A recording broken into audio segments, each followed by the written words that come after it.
Good evening and welcome once again to the Whiskey Cowboy Live. Tonight's date is April 12th, 2026. It is a Sunday. There's Laurel. She says, sounds good, looks good. Thank you, thank you. Thank you, thank you. Back after a week.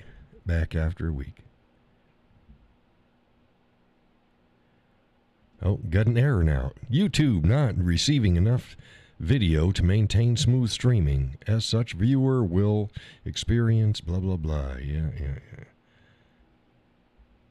You son of a mother. Well, we'll see. We'll see if it keeps going. Yeah. Clear this out. Clear it out. You already told me.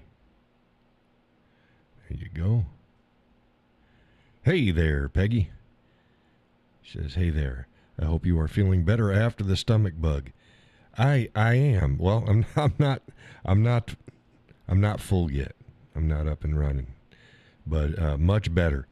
It was working around, and it started on my lower right-hand side, lower abdomen, and then it moved over to the left, and it stayed there a few days, and it felt like somebody was stabbing me with a knife. It's fine unless I breathed heavy or I kind of moved, and if I just sat still, it's fine. I didn't feel it. I get up in the morning and kind of roll over and go, oh, shit. But it is what it is. It's pretty much cleared up now.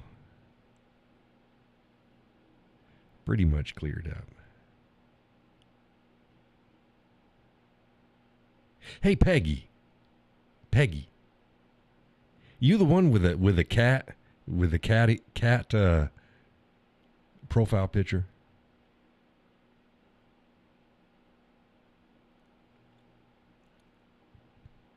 I think that's you. I don't always get the names and the faces from one platform to another. Okay. Because you're in the back room, right? Yeah, I think you're in the back room.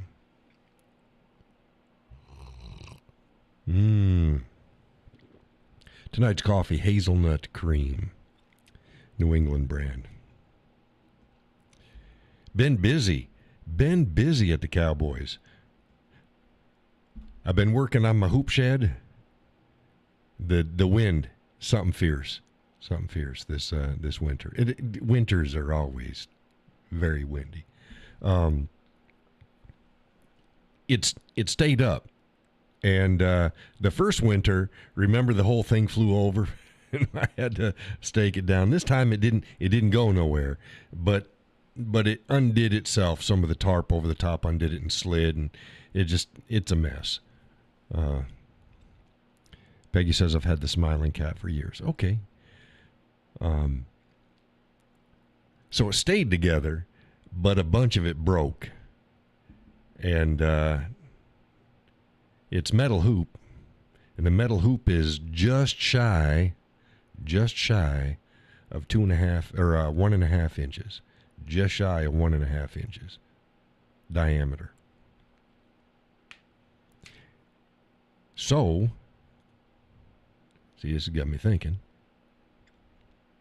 How am I going to repair without welding everything together? And it's crap metal. And it's just thin and crap metal. It's a tube, but it's crap. How am I going to get it fixed? Well, let's treat it like it's broken bones, right? You need a splint, right?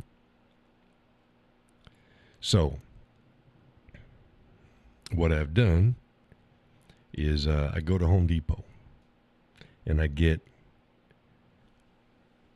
a couple feet long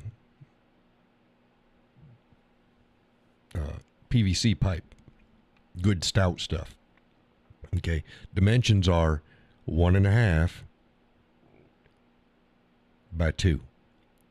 Now, that's not 1.5 by 2. What it means is internal diameter is 1.5 inch. Outside diameter is 2 inches. So what it is it's a 1/4 inch thick PVC. That ain't going to break. That ain't going to bend. That ain't going to do shit. It's 1.5 inches internal diameter. Now, I told you the metal hoop, the stuff that makes the metal hoop, is just shy of 1.5 inch. Ooh. So I take my pliers and where it's all bent to crap because it's got two ends and they're broken and then they're just bent to crap. And I bend them down, get them in as close as I can, not deform it, just bend them in. And then on one side, I cut that piece that I get from Home Depot. I cut it in half. So I get 2 pieces per. And each piece is about, I'd say, I don't know, 14 inches maybe. And I slide it over one end. Whoosh, slide it in there until it's at the end, so you can see the metal poking out.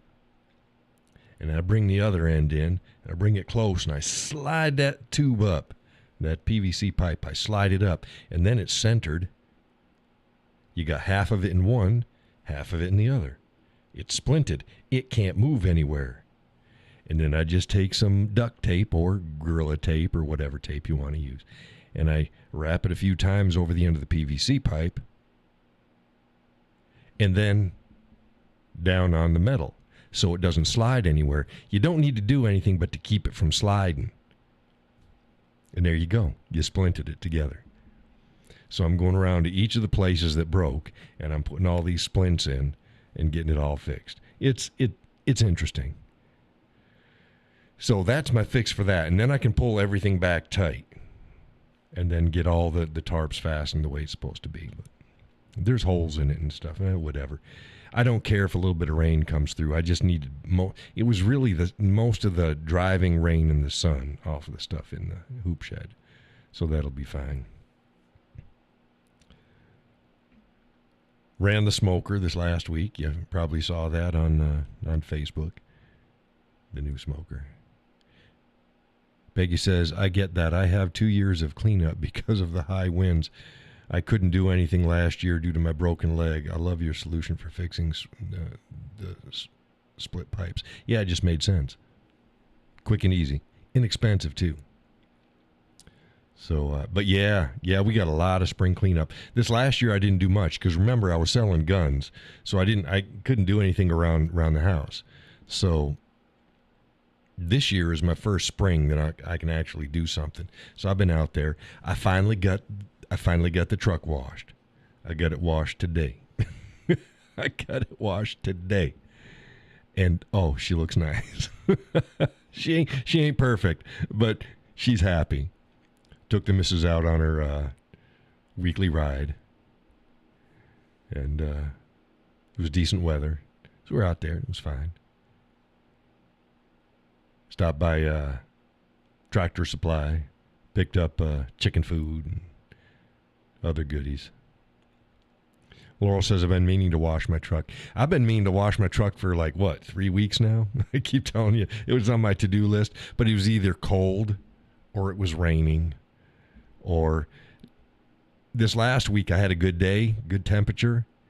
But then it was super freaking windy. I'm not going to be out there washing the truck in the wind with a bubbly shit. I got a pressure washer and I got the container on it that throws the foam all over it.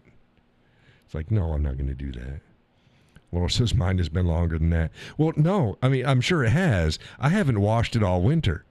I haven't washed my truck all winter because I can't get into this is the first wash since last fall because I can't get into a car wash because my racks. Hey, Judy. How you doing? Welcome to the show. Yeah, so I haven't washed it since fall. She stayed pretty clean altogether. Wasn't too bad, but I didn't. It's a black truck, so I was like, oh. So, and then of course you wash it all down and you spray it off and you go inside and then you get ready to go and you walk out and you find those spots that you missed. You thought you got them. It's like I was making sure I was going to get everything, but if you don't keep even pressure and you don't, it's like, there's a spot here and a spot here and a spot there. So I had to grab my shit again really quick and get those spots and rinse it off so she didn't look like a palomino or something. I don't know. Laurel says, I'll take mine through the car wash. I'm nowhere tall enough to get the... Right. No, before I put the racks on, I did. I can't bring my truck in a car wash. I'd have to lower the racks.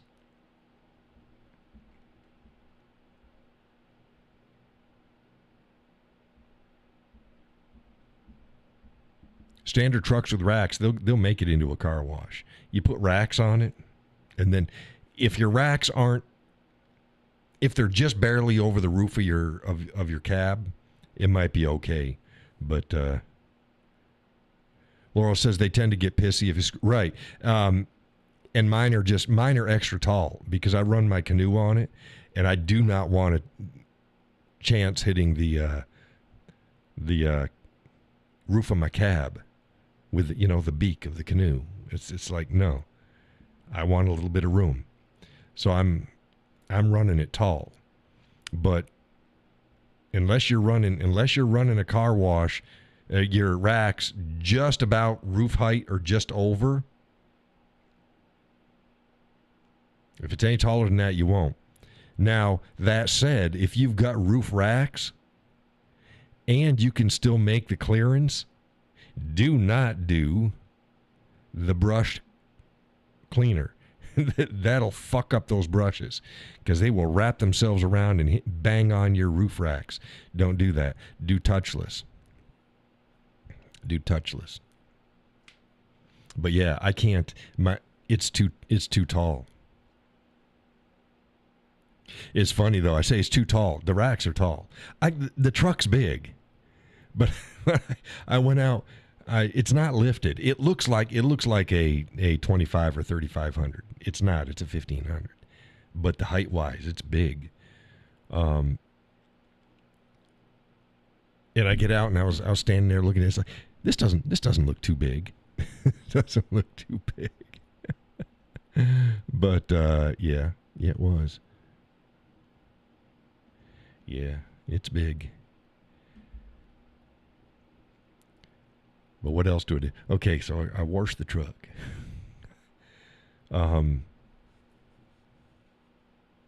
Get the undercarriage wash. I can't run it through. They won't allow me into a car wash.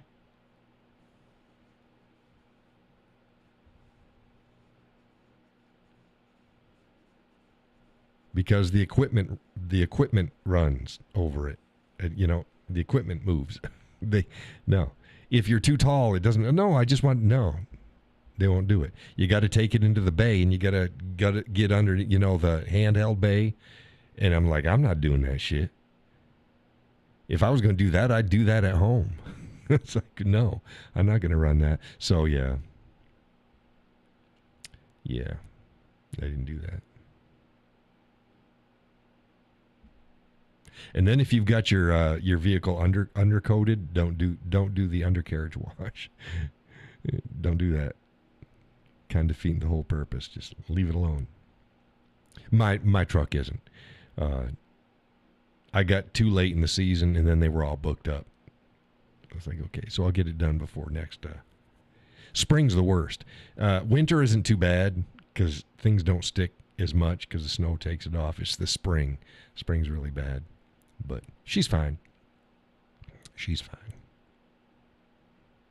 She's pretty. But, yeah, fired up the new smoker this last week. It was, last Sunday. Last Sunday. She worked good. The key is to get yourself a smoke box to put inside it. I don't care whether it's a pellet smoke box or a chip or a chunk. Get a smoke box. Don't rely on the pellets themselves to get everything smoked. So we got a smoke box. And it's like, yep. Now I can control exactly how much I want. Here's another thing I'm going to do. I ain't going to use the smoker for the whole damn cycle. Pellets are expensive. Well, pellets aren't expensive. You go through a lot of them. Therefore, they're expensive. A bag of pellets will run you, what, about 15 to 18 bucks, depending upon what you get. 12 to 18, depending upon what you get. And that's a 20-pound bag. You can fit two 20s in the hopper. I figured it out at about 250 to 300 degrees. About 20 pounds will run me 7 hours, something like that. Laurel says they're still yeah. Oh yeah, they're worth it. They're worth it. But this is what I'm thinking. If I don't need to do a finish afterwards, as soon as you hit whatever you're doing, as soon as you hit the wrap stage, take it out of the fucking smoker.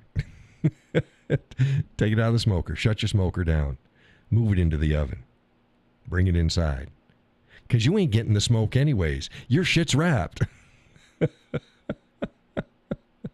So if you don't need to finish it afterwards. And here's another thing. If you don't need to finish it with smoke, you can finish it in your oven as well.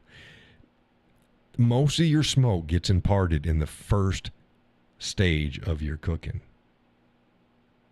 It's when your meat's cold. So your first couple hours to wherever, up until you wrap it, that's when you use your smoke. After that, it doesn't matter. You're not going to be adding that much smoke flavor in, especially once you sauce it up and stuff like that. So you can finish it. You can finish it in your oven, your home oven as well. So you can, depending upon what you're cooking, you can take half of your pellet time right off because it doesn't make any sense to do it. Why waste your pellets when your food is wrapped? You ain't getting no smoke in it. Make sense?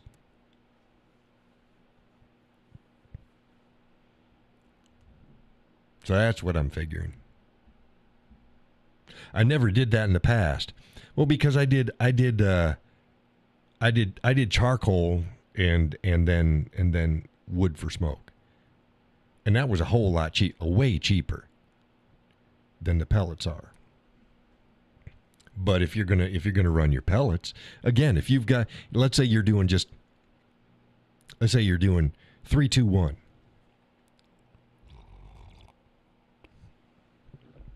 Three hours. Wrap it 2 hours. Finish it 1 hour. Half of your time, the smoke's not going to do you any good. The first 3 hours, that's your crucial smoke time. That's when you're going to get your smoke. So do your smoke. As soon as you wrap it, shut your freaking smoker down. Bring it inside. Easy peasy. easy peasy. And you save your pellets. Hey, you know me, I hate spending money. So if I can find a way that's still going to offer the same end results, that where nobody's going to know the difference, do it.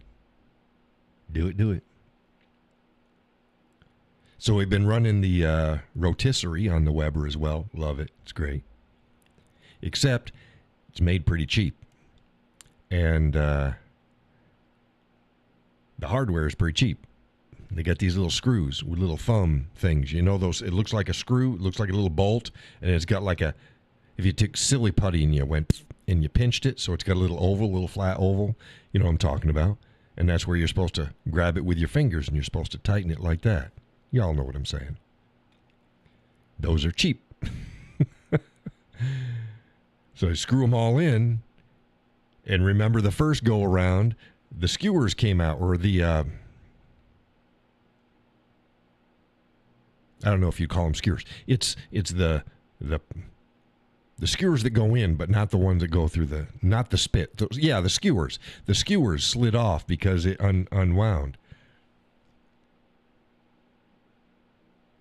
So I was like, I'm going to make sure that's not going to happen again. So the next time I did it, I put pliers on it, and I went like that. busted the fucking thumb thing off of that thing. Sheared it right off. It's like, well, that's good. Well, at least it's on. So I finished the smoke. I finished the smoke on it and had to take it off the other end. I had to totally disassemble that spit area because the one that was stuck was was on the wrong side. Yeah. So was not happy about that. was not happy at all. So today I went and I got 2 bolts. I got 2 bolts that's proper threaded for that part. And they don't have those thumb things. You're going to use a ratchet. And they're longer than the other ones. So I don't have to get in there as far with it, to tighten it up. I mean, they're not really long, but they're longer. So I picked up a couple of those, and my left hand drill bits and broken bolt set came today. So I'll be fixing that tomorrow. Believe it or not, I never had one of those things. And that's what you need. That's what you need to get a damn broken screw or bolt out. You need a left hand. You go, left hand? What the fuck does that mean? That means the drill bit normally spins right when it cuts. And that's fine. But if you use a drill bit that spins right in a bolt that spins right to go in, it's just going to tighten it up even more. It needs to spin left.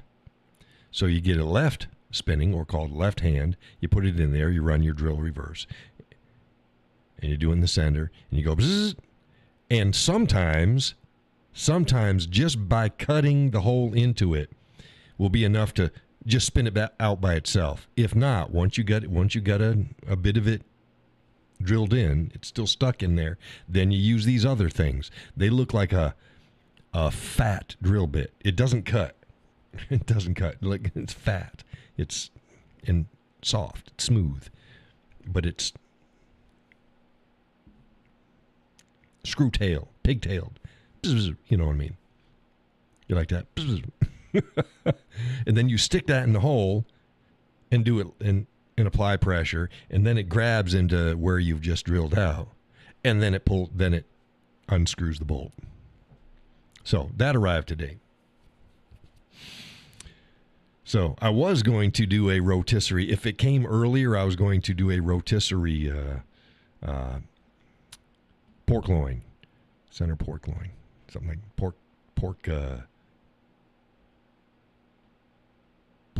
roast chuck something pork. But it didn't come in time. I'm okay. So I fired up the grill anyways. Took the rotisserie thing off of it. Threw the charcoal on one side. Got it good and hot. Took the pork loin and I injected it with some beef stock. Rubbed it down with yeller mustard, and then rubbed it really good with 3 different types of pork rubs. It was good. Put it on there. Stuck the thermometer in. Seared it on the grill, then moved it off, put the lid on, put the thermometer in, waited until she hit, 141. Beep, beep, beep, beep, beep, beep, beep, beep, beep, beep, beep, beep. Pull it off. Let it rest for 15 to a half an hour. She was yummy. Slice it up thin. Yes, sir. There is no excuse for dry pork. Number one, people overcook it. If it's not supposed to reach, okay, if pork is not supposed to reach 201 to 10, that's rib pork. That's where you want it. You want it to come off at about 205. Oh, that's good. Now, a pork loin, you don't cook it to 205. You'll have a log of wood that you'll need a saw to cut that. You cook it like you cook a steak, but even if it's a loin, it's a fast cook. It's not a low and slow until it reaches a high temperature. So you pull it off at about 141. You'll have heat rise. It'll still cook. It'll be anywhere between 145 to 150 by the time you cut it. You don't want any more than that. You don't want any more than that. People overcook their pork. You can actually have it slightly pink. To do that, little trick here. I'd say pull it about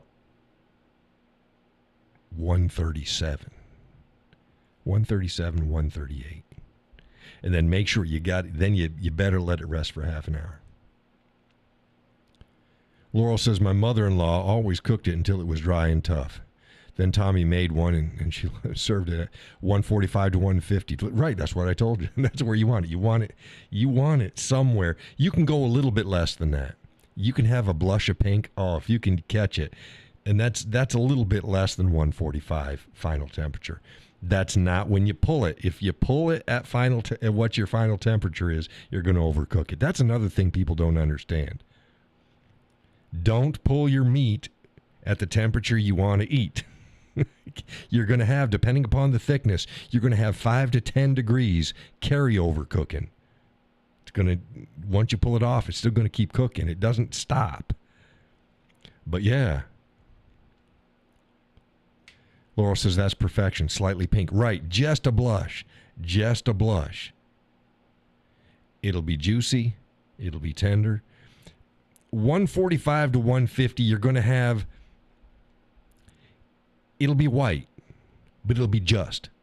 It'll be just. And it won't be dry. See, the thing is our folks, okay, they grew up in a time when, my nose itches, when they were said, cook your pork till it's done.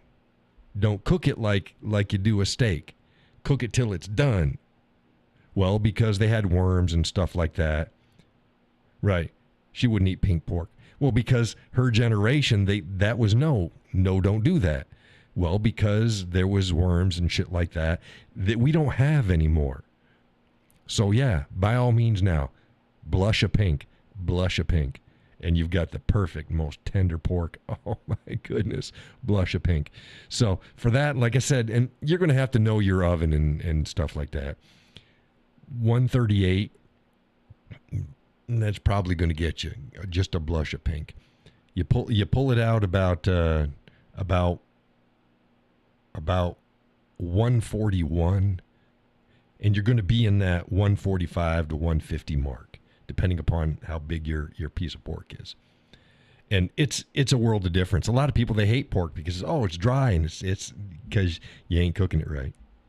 You ain't cooking it right. Oh, man, my nose. That time, allergies. So, yeah, people overcook their pork. Chicken, don't fuck around with chicken. Cook that shit till it's 165. Done. Now I get I pull the chicken off. I try to pull the chicken off probably about 163 in the breast, because she'll carry over to 165. Now, if you're doing thighs, I love thighs. You can't overcook it. Unless you burn it, you can't overcook a thigh. Just cook it till it hits 165 and you're done. But yeah, you can overcook a chicken breast. Yep. So that's my grilling stuff. I got rid of the black rig. That was my gas, charcoal, and offset smoker, all in one. That was a good rig. It served me well. I had that thing for well over 10 years. That served me well. And I think it was Friday. Thursday. It was Thursday. Thursday, I took it and I wheeled it down out by the road in the front. Not the side street, but in the front. Left it out by the road. Nothing on Thursday. Friday, by just after lunchtime, it was gone. It's like, there you go. It'll serve somebody. It was still serviceable. They need a new handle on the offset smoker part. They needed to replace some grates and stuff. But overall, they could make it work. I just needed, because of the way I'm doing things now with the new business thrown in with stuff, I don't want to have to be futzing around with my temperatures and stuff like that. I want to be able to go, okay, as long as she's running, I know I don't have to look for 3 hours. Okay, first cook, 250 for 3 hours, done. I don't have to go look. I put my wood chips in. If I think that the wood chips are going to burn out, and maybe in 3 hours, I probably put in two things. So an hour and a half, go back, but you don't have to keep checking on it. She'll be fine. If I want to smoke it all night, she'll be fine. I don't have to worry about it. So I'm liking it. It's doing well. Love the rotisserie. And no, we don't have a rotisserie in the smoker. That'd be fucking cool. Wouldn't that be cool? Oh, they've got to sell them like that. Have a rotisserie inside your smoker. Because the big smokers do that. They've got a big old rotisserie. Those are pretty cool.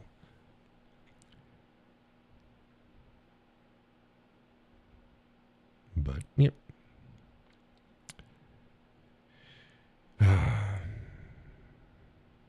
So, those are those things. Oh, we ain't got too many people. Hey, Gus, you watching? Say hey.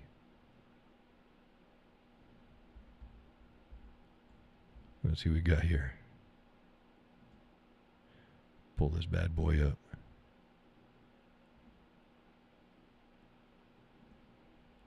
There we go. Just like that. There we go.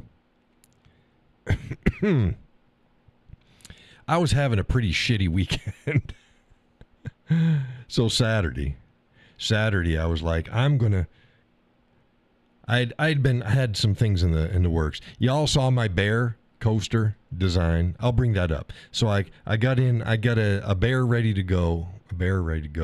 I got the seasons. I got a 4 seasons coaster set that I'm going to be having out there. I'll pop that up for folks too. But I didn't do any tests. I'm not going to do tests. I'm just going to run them. But these I wanted to do a test. So Saturday, I came up with a patriotic. I worked and I came up with a patriotic coaster. And I was like, I freaking like that. So I did a test run on it. Oh, it's great. Then I posted it up for folks.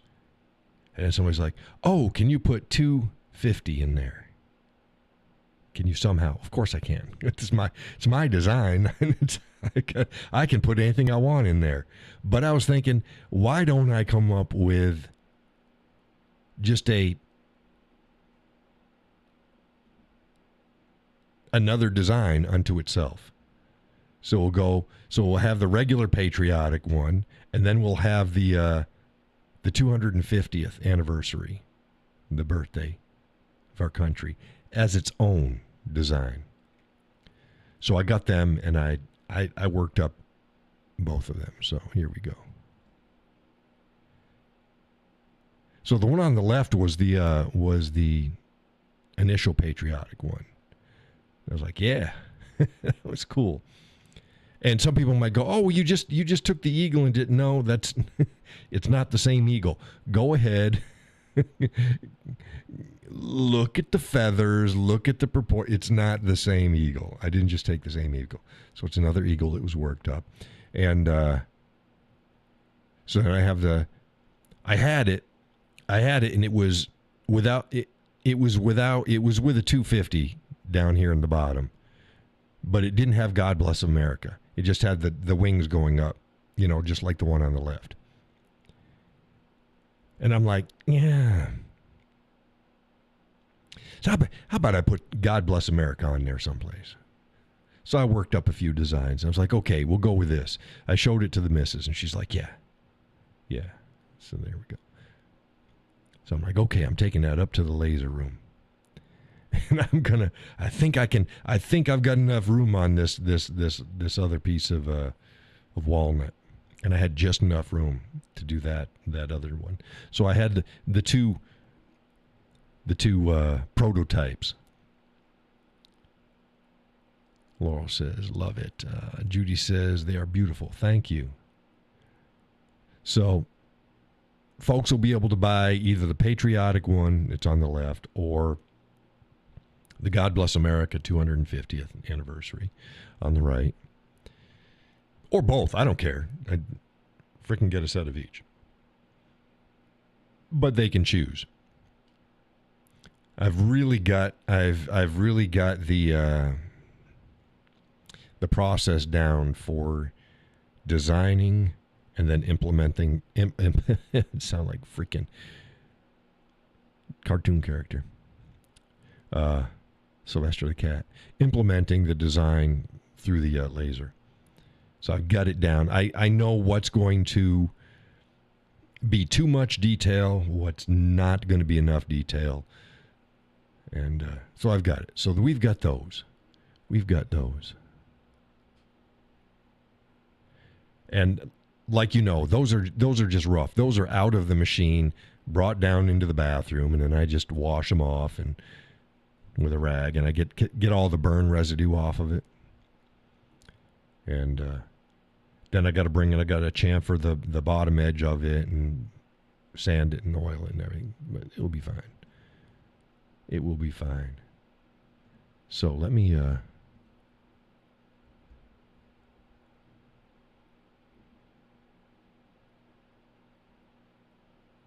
let's go here. Do it the easy way. There's the bear.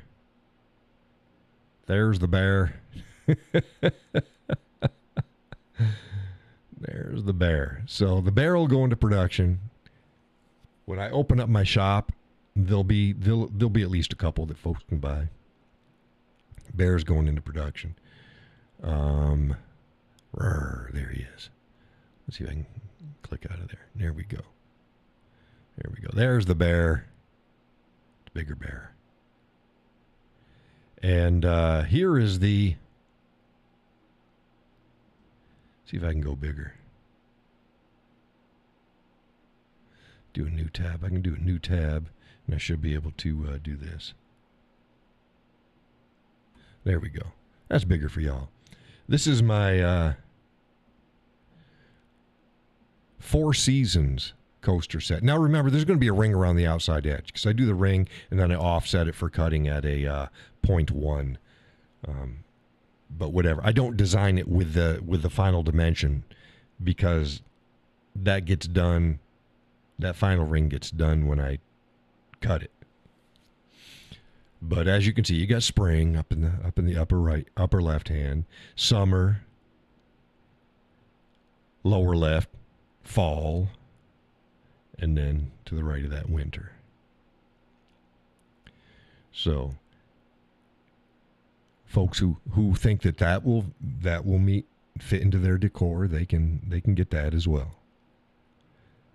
So that'll be available. Now I might be able to. I talked to the missus too. I might be able to do a 4 design theme for other things. Like I could do like maybe classic cars, like maybe car pickup, motorcycle, fucking whatever, or I could do boats, 4 different types of boats, or, that gives you an idea. So because a coaster set's 4. So I've been busy. I still didn't do the finish work on the other coasters yet. They're in the shop because I've been busy with spring stuff. Put up my damn fence. Keep the people off of it. Had a neighbor gal stop by. I was out working, and she was driving up, and she stopped, and she goes, "Hey." I said, "Hey." She says, We got another one coming. I'm like, oh, congratulations. When? She said, October. I said, okay, good job. She's like, I love your fence. I'm like, well, thank you. But, had to keep people off my lawn. And she goes, yeah. I said, I didn't want to be that guy. And she goes, well, sometimes you have to be that guy because parents aren't keeping their kids off of people's property. Now I've been watching, and the missus been telling me the neighborhood kids have been running through people's yards. And I told her, next time you see that, you let me know, because I'm going to have a talk with them. Stay out of people's yards. And they're young kids. They're old enough where they can run in a pack, and their parents are letting them loose in a pack. No. They're almost middle school. Almost. You're looking at third grade. Yeah. Don't let them out running. Especially when they're not behaved. So I foresee some talkings this summer. But yeah, and I didn't have the heart to tell her. It's like, yeah, it wasn't just the kids. It's the parents running on my property as well. Laurel says, have to teach respect for other people's property. Right. And not only other people's property, but you don't hoot and holler and act the ass like you may in your own backyard when you're out and about. You behave yourself. I like the sound of the birds. We got bushes up by our house and stuff like that, and we got birds and we got bird houses, and I like the sound of birds. I don't like them shitting on my truck though. That pisses me off, but I've already talked about that. Squirrel ain't never shit on my truck. But I like the sound of birds. And they play in our living room has 3 windows in it. 2 on one side, 1 on the front side. And by the 2 we have the big bush. It's a flowering bush. I don't know what the fuck it is. It's a flowering bush. The missus she knows it's a flowering bush. And the birds like to be in there, and I understand. And the bees come in there and stuff, and I like hearing them sounds. Not so much the bees, but the birds. That's fine. I'm not enjoying the screeching and hollering of kids in the neighborhood this spring. Not enjoying it. Laurel says the birds are declaring their boundaries for their territory. Oh, I don't care what they're doing. They're having a good time. I like they get in there and they talk but whatever. Yeah, I like it. I like the sounds. We've always had birds around that. We feed them, and we got feeders and bird houses, and yeah. But so I like the sounds of the birds. I used to take a shit ton of pictures of the birds too, but that's that.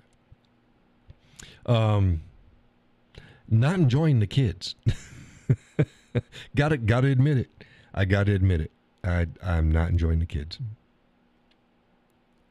Laurel says, yeah, I love listening to the birds. Screaming kids, not so much. Right. Because it's not this isn't,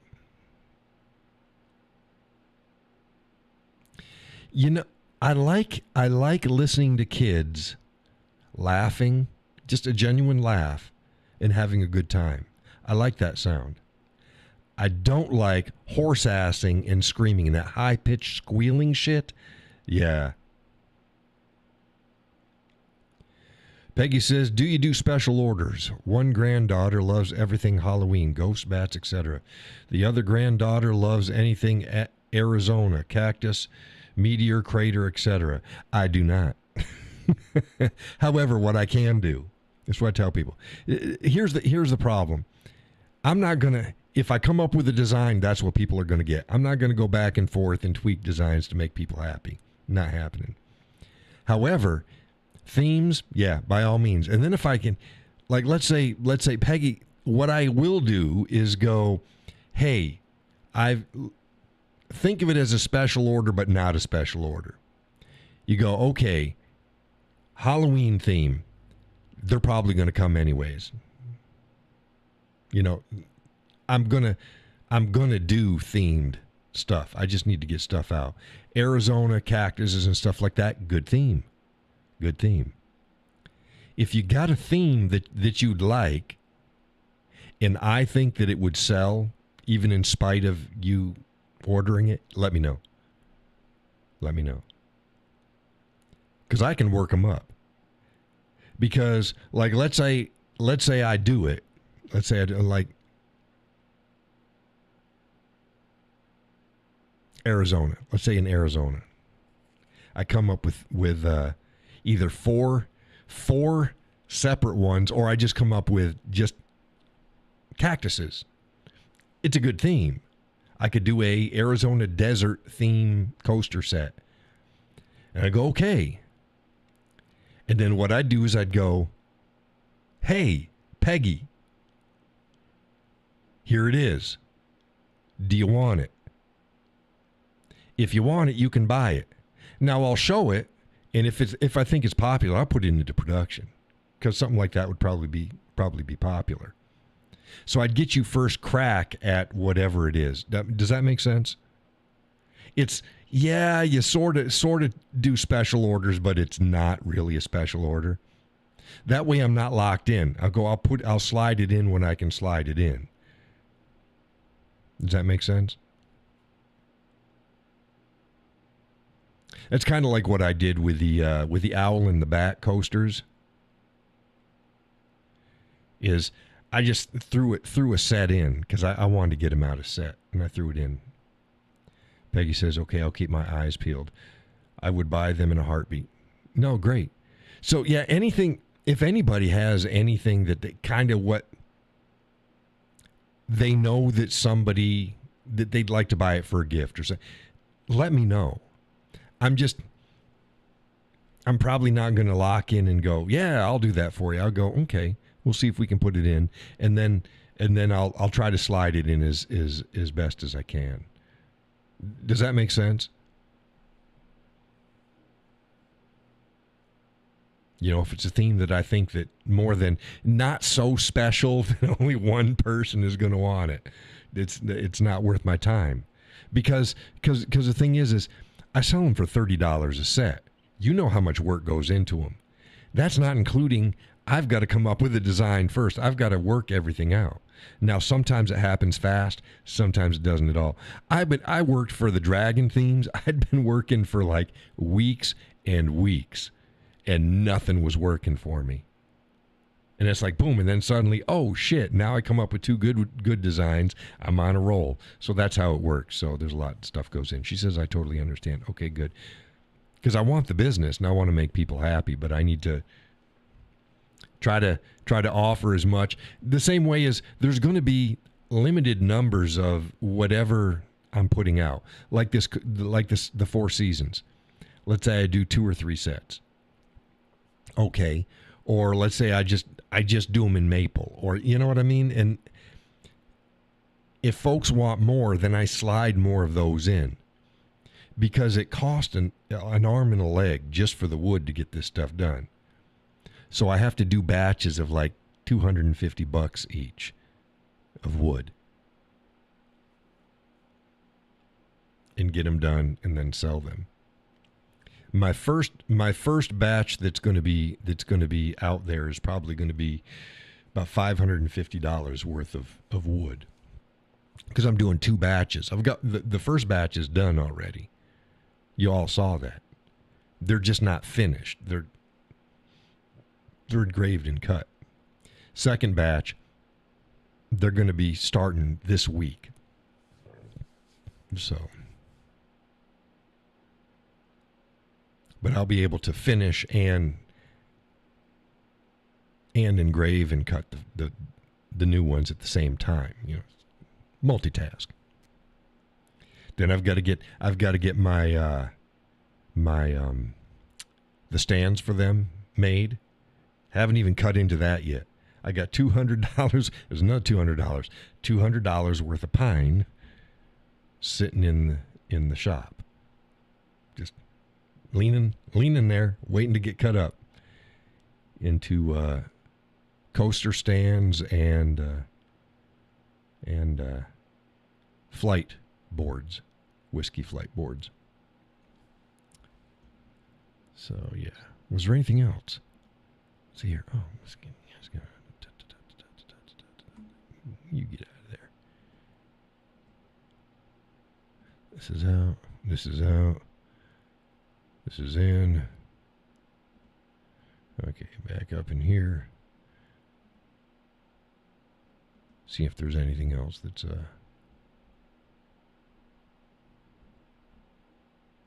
I got 2 books in this week.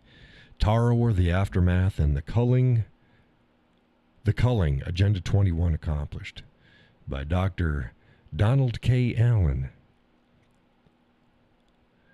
So that's some reading for me. Peggy says, anyone that's bought wood understands your position. Yeah, especially now. Years ago, wasn't so much. Wood prices from the pandemic just soared, and it didn't matter what kind of wood it was. It didn't matter what kind of wood it was. And I'm not buying, for the most part, construction wood. I'm buying good wood. Good wood. You're not making your house out of walnut. You're making good shit out of walnut. You're not making your house out of maple.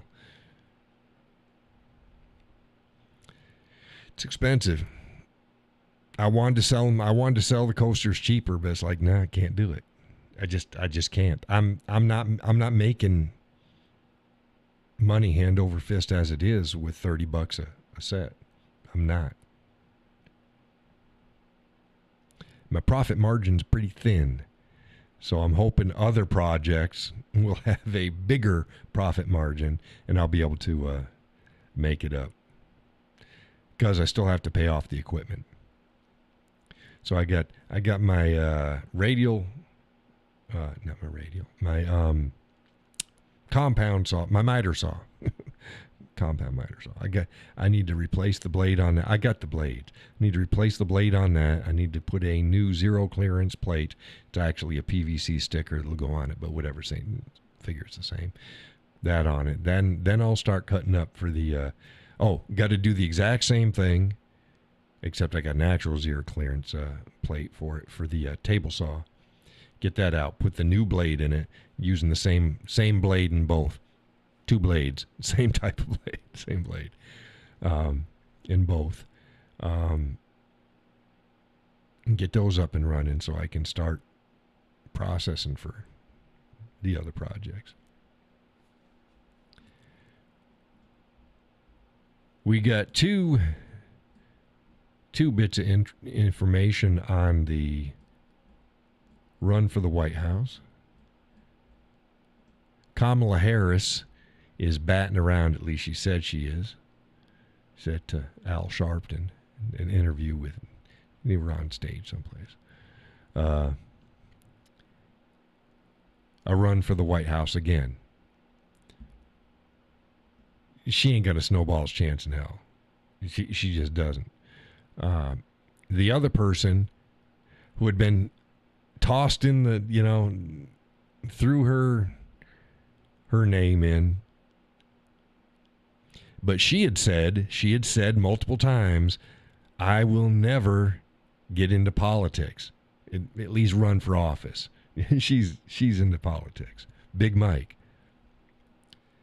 So the other thing is Big Mike might be in the running, but but she has said in the past that she's not interested. And you got Gavin Newsom.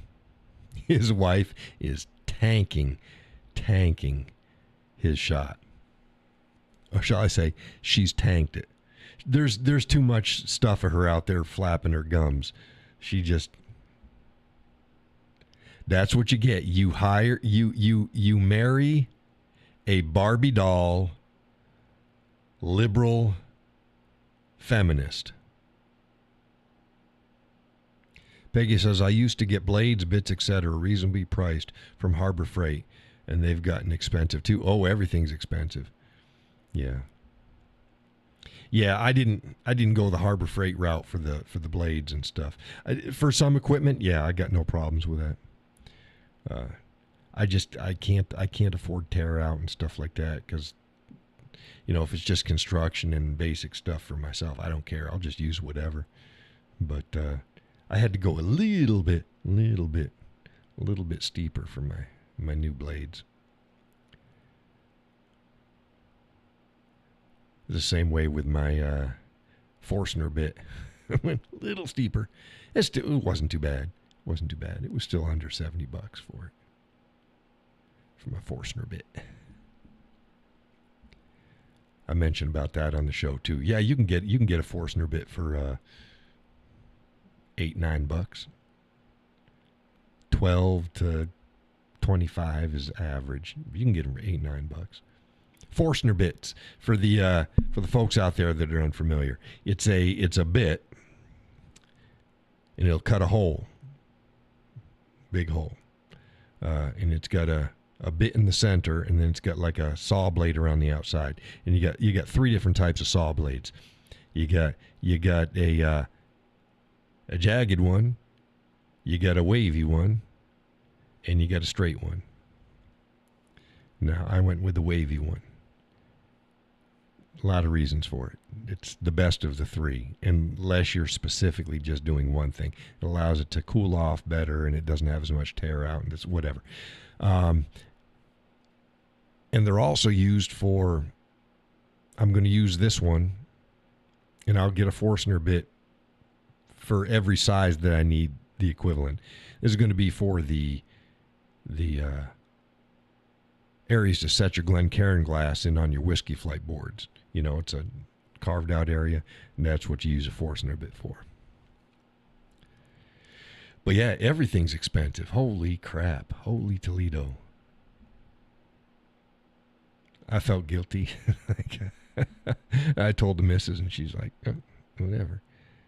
She knows I hate spending money. So it's like there's some things you don't cheap out on. Other things you go, okay, this will get me by. But yeah, everything's expensive. Still haven't got everything moved out and organized in my micro shop yet. Tight. It's tight. Every time I get something cleared out, shit just gets piled back in. Because it's springtime. I got to get everything done. As soon as I get the hoop shed sorted out, then I can move a lot of that stuff out into it, and it'll be fine. But, yeah.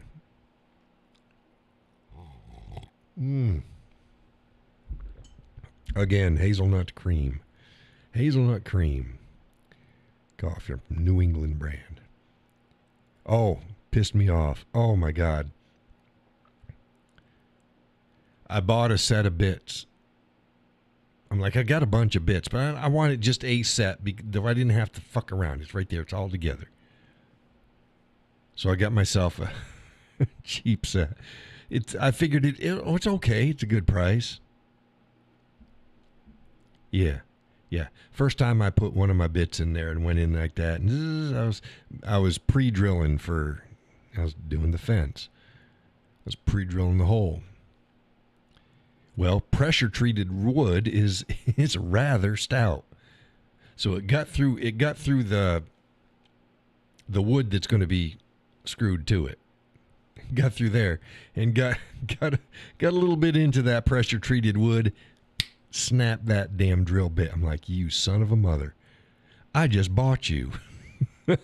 I just bought you. I was lucky. The set came with some multiples of some of the common sizes. Like, went and got another one. Okay, start a new hole. It's like, you do not snap on me. So, yeah. Hey, folks, if it can break, I'll break it. If it can't break, I'll break it. I'll break it. Oh. Yeah. What are you going to do? What are you going to do?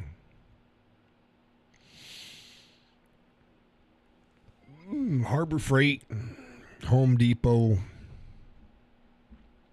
Joann's. We don't have Joann's anymore. Pissed me off. It was my favorite fabric shop, Joann's Fabric. Decent prices. Shit ton of fabric. No, they're gone. They're gone. What are you going to do? Michael's has some selection, but don't like the prices. Some Walmarts carry a decent selection. Decent. Quilting shops carry it, but quilting shops like to bend you over. Quilting shops like to bend you over. That's why I say, if there is the same thing for one particular reason, for one use, but the exact equivalence, generic, but it's the same fucking thing, but it's not branded for that one use, get the generics. Get the generics, because if you get like I don't care what the tool is, it's an X tool, it's for automotive, but they have it over here, but it's not branded for automotive, you're going to pay half the price. Peggy says, me too, I love Joann's. Yeah, I love Joann's. Oh, they had awesome selection of fabrics, camos and different weights, everything from, outdoor canvas duck cloths and jeans material and, light fabrics and silkies and rayons and mixed poly blends and what you want, they got it. Seasonal? Oh, hell yeah. Wait for your holiday stuff to come in. What I do is I like to wait. I'd like to think a year in advance. So just like everything, you wait until after. For your Halloween prints and stuff, you wait until after Halloween. And then you buy it. But I love Joann's. Oh. It hurt me. It hurt me when they went out. It's like, dang. Joann's is nothing sacred. Joann's Fabric. By golly.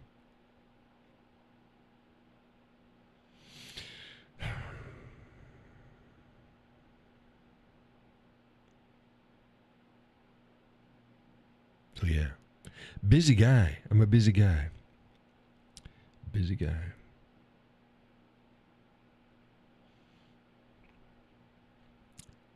Did I tell you about my preamp? Yeah. I wrote about it in the back room. I got a battery-operated preamp for my Taylor acoustic to run into my Fender AC40. When you're using a pick, your pick is the biggest amplifier you've got. Doesn't matter whether it's an electric guitar or whether it's an acoustic guitar. Your pick is the biggest amplifier. That's going to give you the biggest volume. Laura says you read about it. Yeah. But although I play with picks, I prefer my finger. I can emote better. But that reduces the signal volume going out. So if I'm going to run, like, let's say I run you got channel 1 and 2. Channel 1 would be my backing track. Run my channel 1 at, let's say,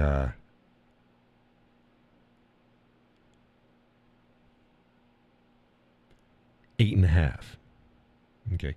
With 6 is off. 6 is 0. So you run at 8.5. And then I run if I'm playing with a pick, I can do channel 2, which has my guitar running into it. I can run it at 8.5. And it's going to be fine. It's going to be loud enough. And there won't be any hiss. There won't be any hiss. Now, remember in some of my videos of me playing, you could hear the hiss. It was quite loud. Sometimes it's better than others. It depends upon a lot of factors. Well, that's because that's signal noise coming in, and you have to turn it up to get a certain volume. So if you got nothing playing and you turn the channel up to 12, but it goes way further than that, but I'm saying 12 o'clock. So half up. You're going to get a lot of hiss if there's no music playing, nothing playing.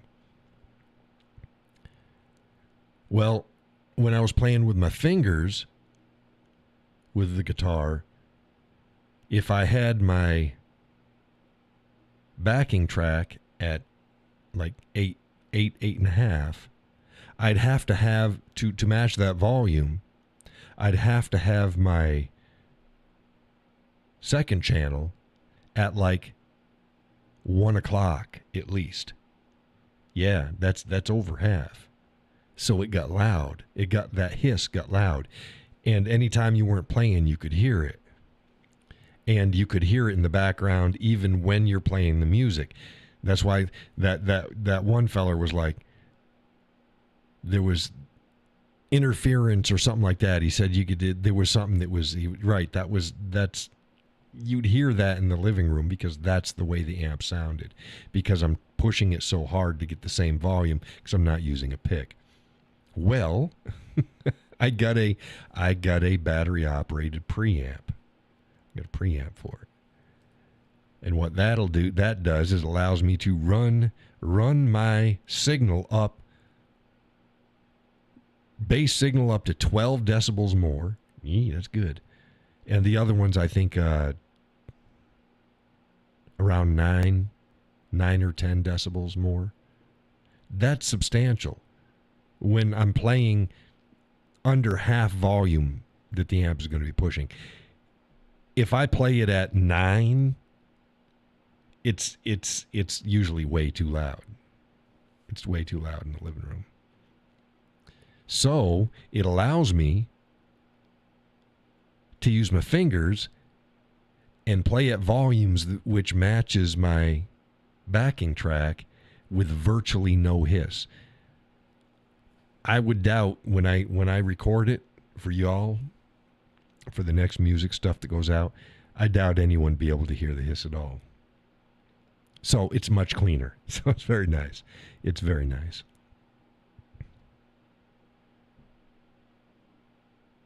It wasn't too bad. I think it was like $135, something like that. And I got it battery operated just in case if I needed to use it for my street box, my street cube. I don't need to, though. I don't need to use it. But just in case I needed to use it and I don't have power someplace, I run it on a 9-volt.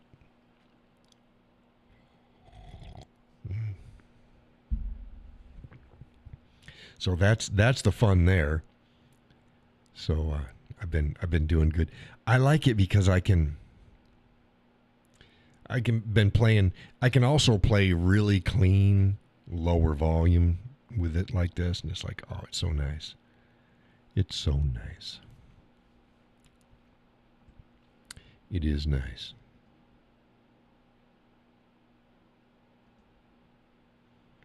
So what else has been going on? What else has been going on?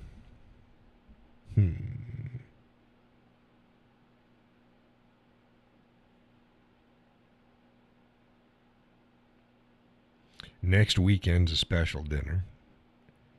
The youngest, her feller, it's his birthday this week. So we got him a hardcover copy of The Hobbit. J.R.R. Tolkien. Got him a hardcover copy. Hard book. Big. Not paperback. Had to play him paperback writer. It's like, yeah, you don't want paperback. It's like, couldn't get it in paperback. It's only hardcover. So, they got a song about that. Like, a song about that? Yeah, paperback writer. Never heard that song? No, never heard. Okay, we're gonna rectify this really quick.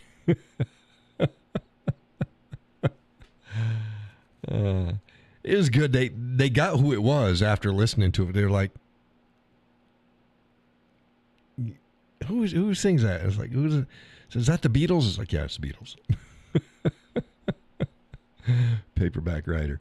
It's a funny song. You got to listen to the words. It's one of those things. When I was younger, I never really.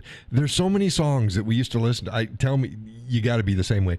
You listen to them, but you never listened to them. And then you get older and you listen to them and you go, what? What the fuck? That's what they were saying. Yeah.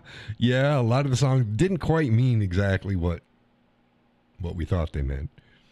But yeah, Paperback Writer. It's an interesting song. People listen to songs all the time and they don't listen to the song. You got to listen to it. Got my big thermos. It's a 2-liter. 2-liter. Judy says, right, it's fun. It is funny. Like, holy shit. A lot of the songs are like, oh my God. Let me tell you a story. Let me tell you a story.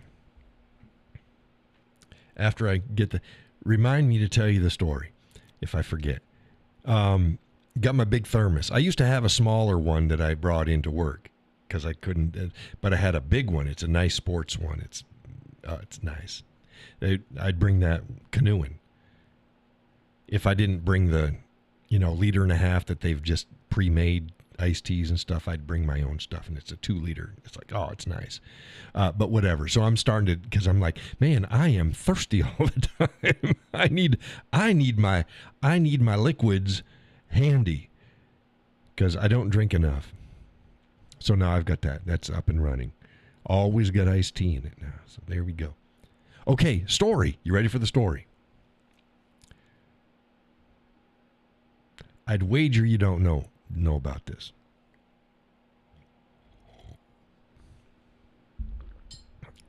Macarena. You know the song Macarena?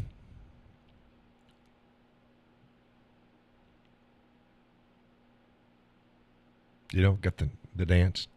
You got 8 positions, and then you're doing the head and the ears, or the eyes and the hips and the shoulders, the cross, the chest, or I don't know. I never did that shit. But everybody's heard the Macarena. Macarena. It's a fun song. Yeah, come dance with me. Yeah. Because you're talking about a sexy dancer, right? You want her to dance with you. Well, do you know the backstory to the Macarena? Anybody know the backstory? Do you know what the song's really about?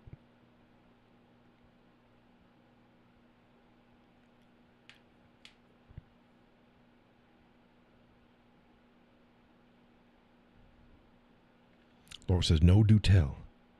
Judy says, no. Most people don't know. She's a nasty hoe, is what she is. the two artists that did Macarena, they were big in Spain. They're Spanish, the Spanish guys, and the song is in Spanish. And originally, it's all in Spanish. The American version has some English. It's got Spanish and it's got English in it. Okay? Now, these two fellers were watching. There was a flamenco dancer, an attractive, I think her name was Danny or something like that. It was not Macarena. So they were watching her dance, and she was like smoking hot. And they're like, wow, you do your thing. You do your thing. You dance your dance. The Macarena, right? The Macarena. So they went back to the hotel room, and they started working out thing. They start doing this song. Now, They changed the dancer's name to Macarena, which I believe was a very famous name in Seville or something like that. And it just played better. So they wrote this song. I'm not going to tell you about the whole song, but they wrote this song and they sang it, and it's the same sounding song. Many of the elements are exactly the same, but it's telling this story.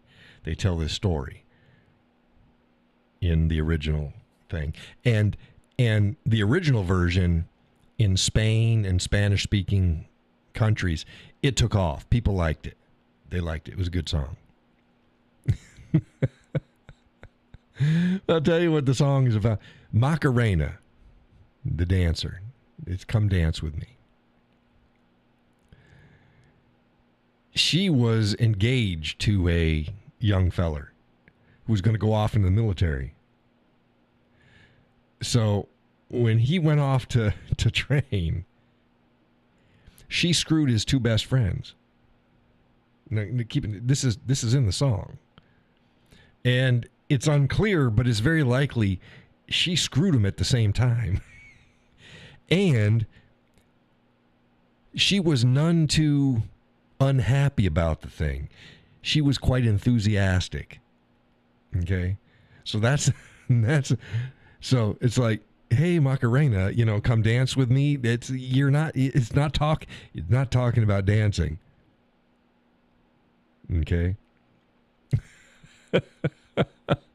So a DJ, I think it was a DJ in New York City, played the Spanish version, and a producer heard it, and he's like, "Oh, that's a catchy song.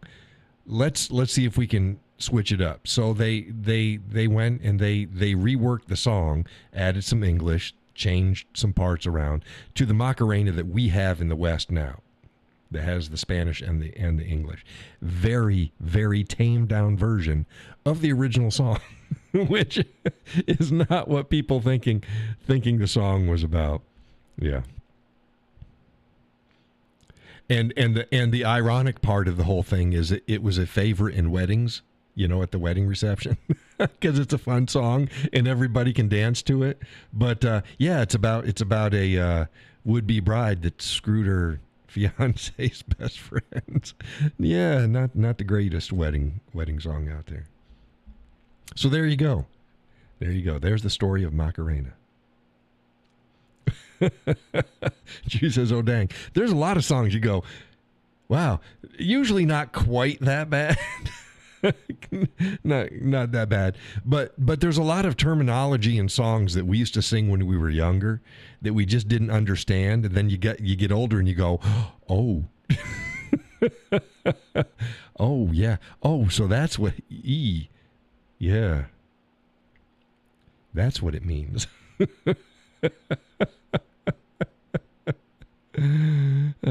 It's kind of like watching the cartoons that are made for both kids and their parents, and they've got all these references in it, and the kids thinks everything is funny, and the parents are laughing because they see what's really going on, and the kids think it's funny. They don't get it until they get older what all the why their parents were finding things so humorous.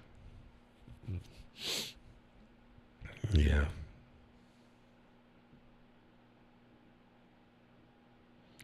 Yep. And there's a lot of songs they could not fucking record now.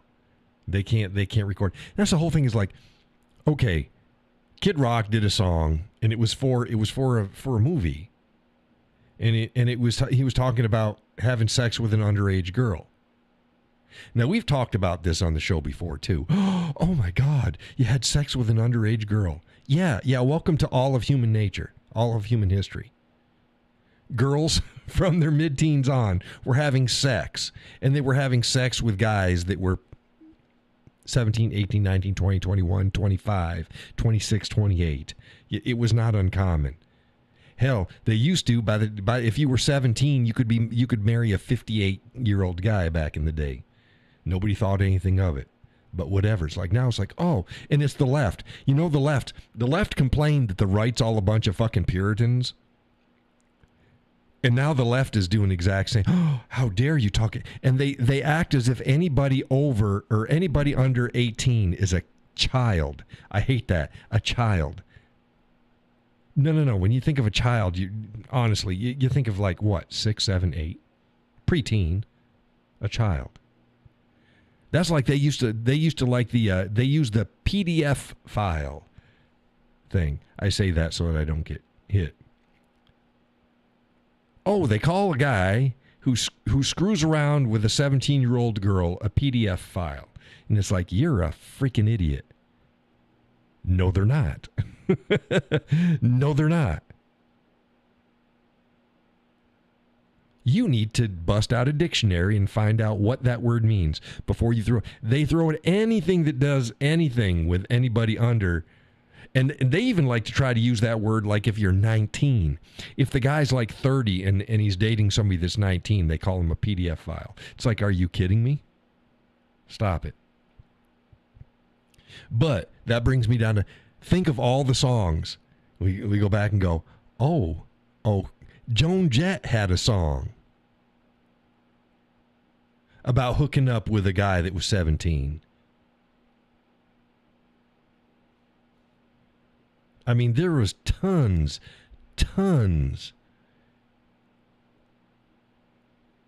of songs. Well, not tons. There was a good handful out there that referenced underage sex. And nobody thought anything of it.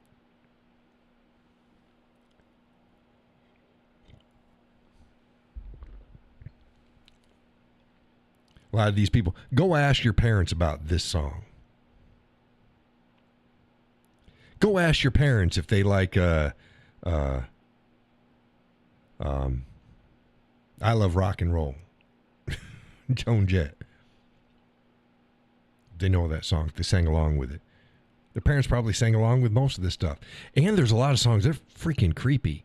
Creepy songs. Just like stalker songs. Just really, gross. There was one song, and it was really fucking popular back a handful of years ago. And the guy, he's got a weird voice, kind of high pitched.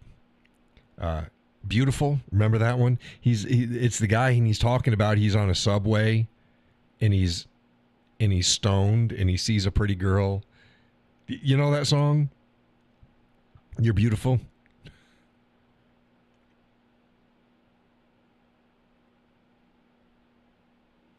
Do y'all know that song?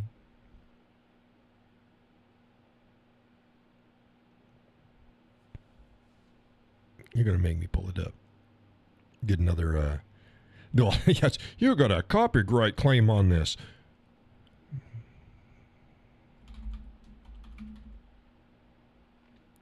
James Blunt. Yeah, you say, Judy says no.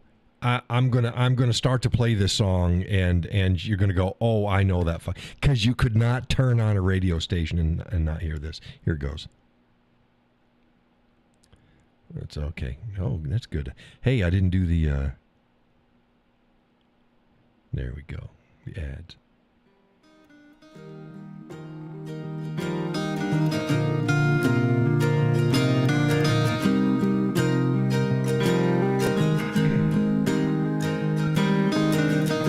Life is brilliant.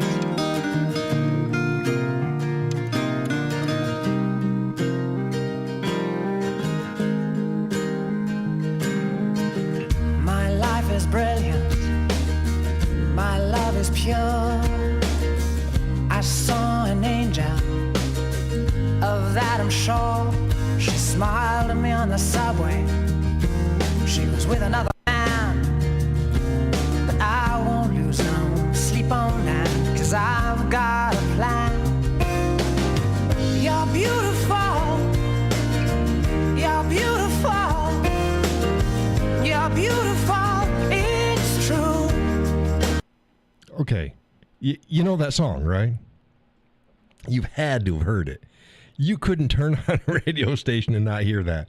It was it made the girls swoon. It's like, No, it shouldn't. Judy says no. Oh, it was everywhere. And they marketed it as a love song. And I said, Peggy says yes. And I told, the first time I heard that song, I told the missus, I said, that's fucking creepy. That is creepy. You listen to the lyrics and it's like, but all these young girls just hear, you're beautiful, you're an angel, you're beautiful. Oh, and you know, and I'll never be with you. So it was like a love anthem. And I said, that is one of the creepiest songs I've ever fucking heard.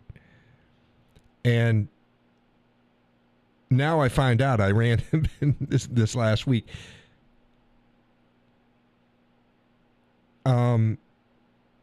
He thought so too. He wrote the song. And he said, "Yeah, it's a creeper stalker song."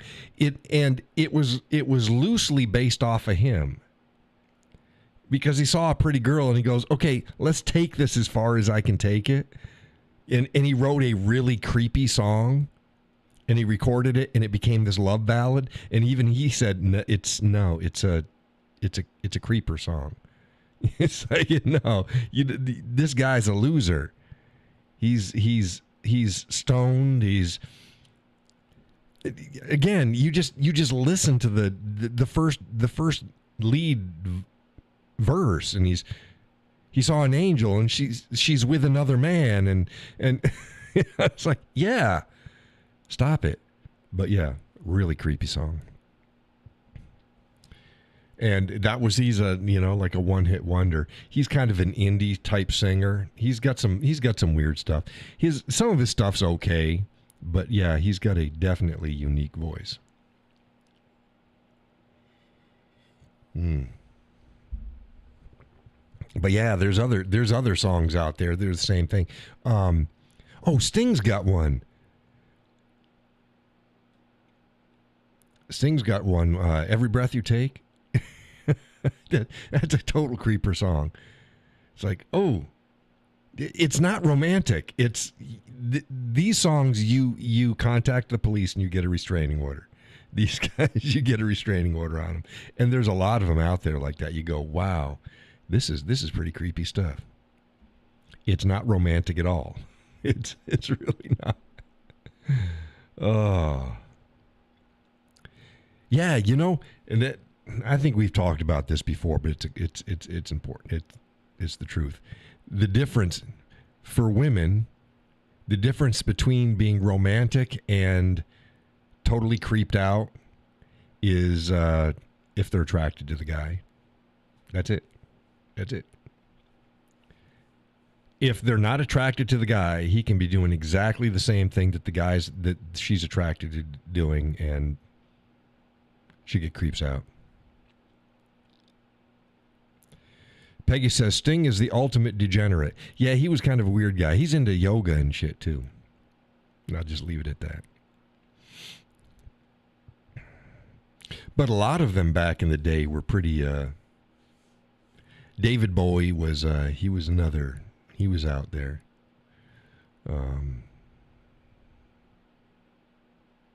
Yeah.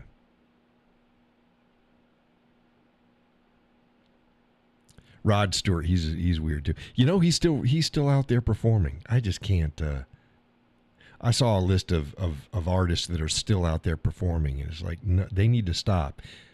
No. Neil Diamond, bless his heart, he's still doing. No. James Taylor, and he's losing his voice. He's still out there. No. I don't think Alan Jackson's still out there.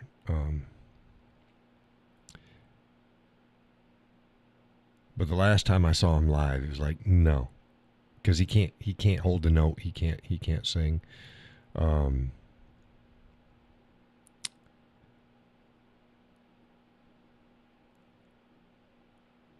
there's one in his 90s. Something Valley. What the hell was his name?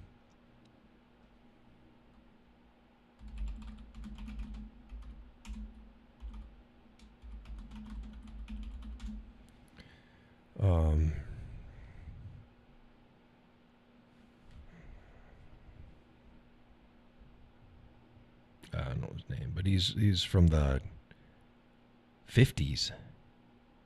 And he's still out there singing, but whatever. These artists need to stop. They need to stop. Willie Nelson, again, he needs to stop. Just retire. Let people remember you. Paul Simon is still out there. He needs to stop. And some of them aren't really too old, like Alan Jackson. He's not that old. But he can't sing anymore. He can't do it.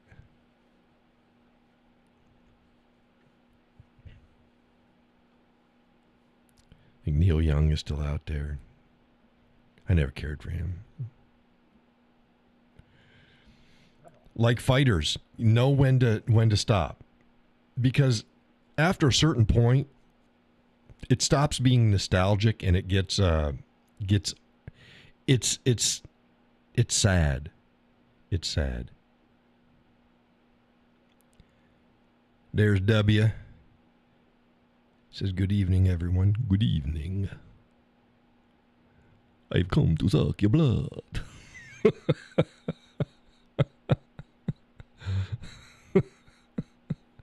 Sorry. You know what a vampire's favorite fruit is, don't you? What is a vampire's favorite fruit? It's a nectarine.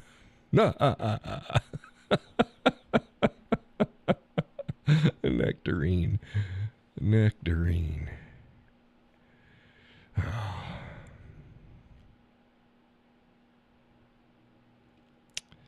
Yeah. Yeah, that people just they don't know when to retire. I can't retire fast. I want to retire. I tell you, as soon as I'm able to retire, I'm going to retire. It's none of this fucking no. I got to fucking no. No. No.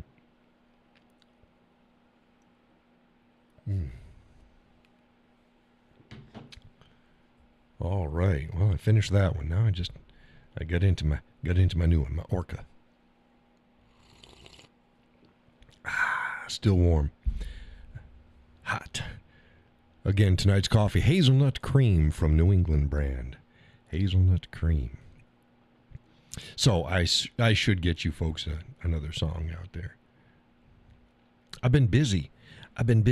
Oh, and each time we go out, there's less and less ice on some of the lakes. The rivers are still angry. But I've been looking for a decent lake. But you still have to watch out because people die in the spring. They either get swept away in the water because the waters are fierce, or they forget that hypothermia is a very possible thing. Do not tip into that canoe. Do not get into the water because that water's still cold. It may not have ice on it, but it's cold. That water's down in the 50s. You're 3 minutes. Get out of that water. Get out of that water. You'll die of hypothermia. Stop it.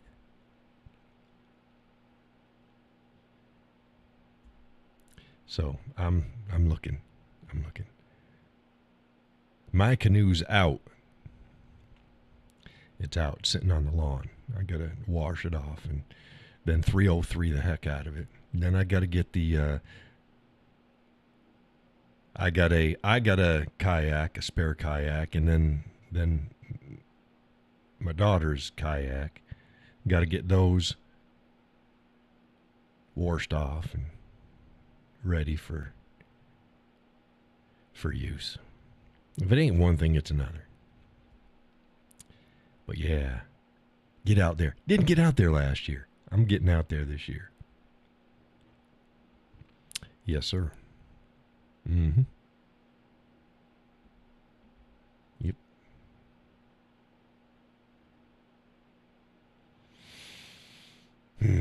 Okay, what else we got going on here? Have to make that money. Yeah, I got it rolling in it. I'm freaking megabucks man over here. I'm like Scrooge McDuck. I got a swimming pool in the backyard filled with gold coins, and I just go swimming in it. Yeah, got to pay the bills though. But yeah, as soon as I am able to retire, it's adios, muchachos.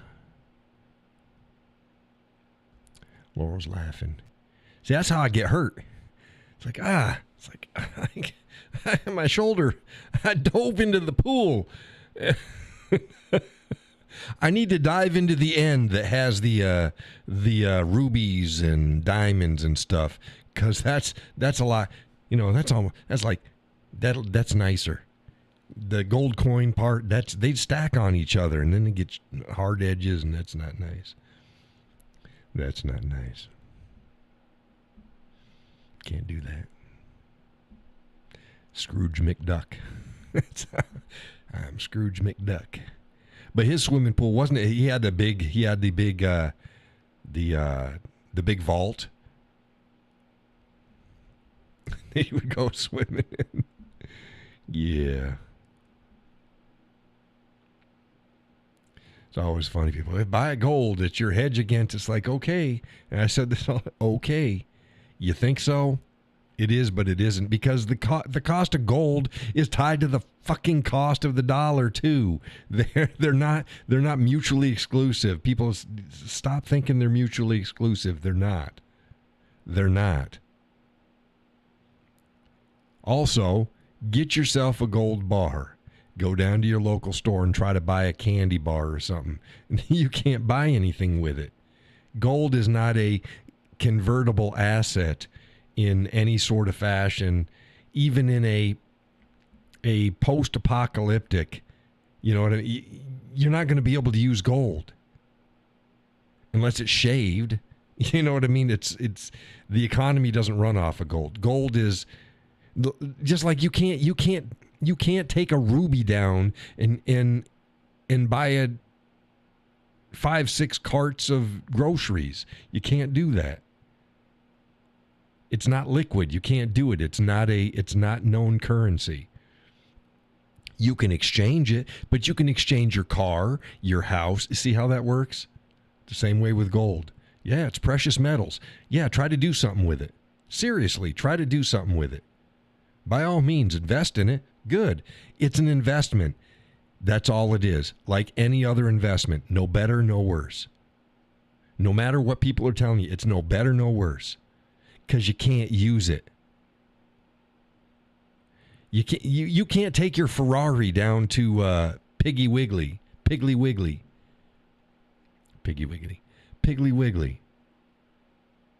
and buy groceries. It doesn't work that way. It doesn't work that way. And if people are thinking, I'm thinking about when it's going to collapse, you're LARPing. You're just living in your head. The economy's not going to collapse.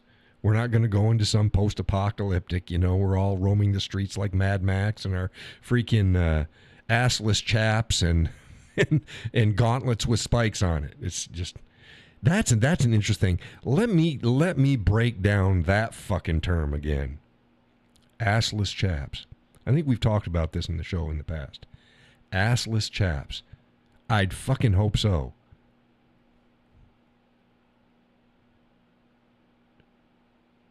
Because otherwise they'd be pants.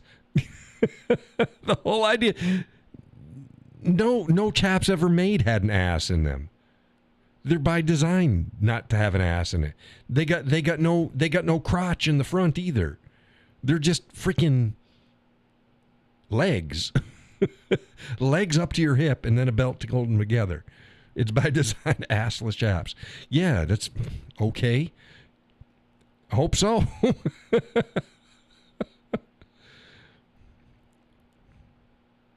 Here's another thing the missus said the other day, because we were talking about the coasters. Stop and think about it.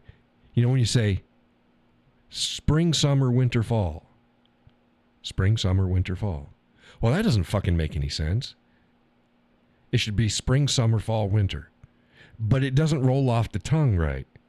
Spring, summer, winter, fall. Isn't that a how to do?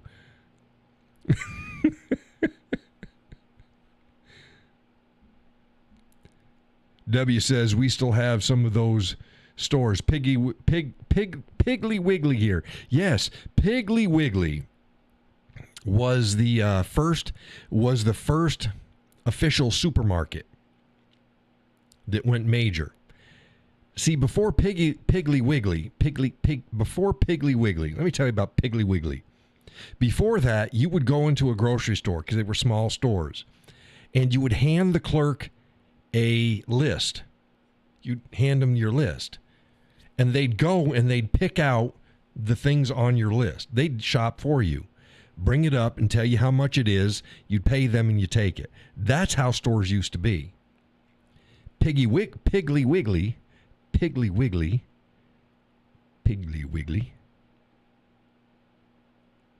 revolutionized grocery store shopping, where you went and you picked out your own items. It was the first modern grocery store. Excuse me, ain't that something?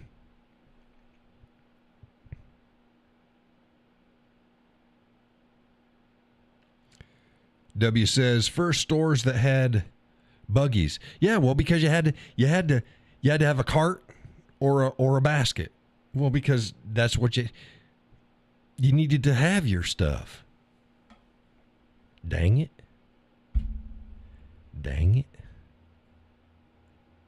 Can't be juggling it. You get your apples and oranges and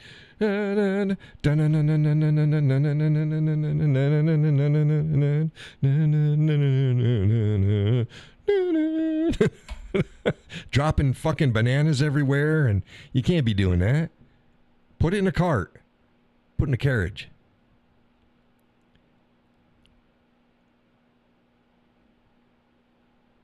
Be sensible. But yeah. Piggly Wiggly.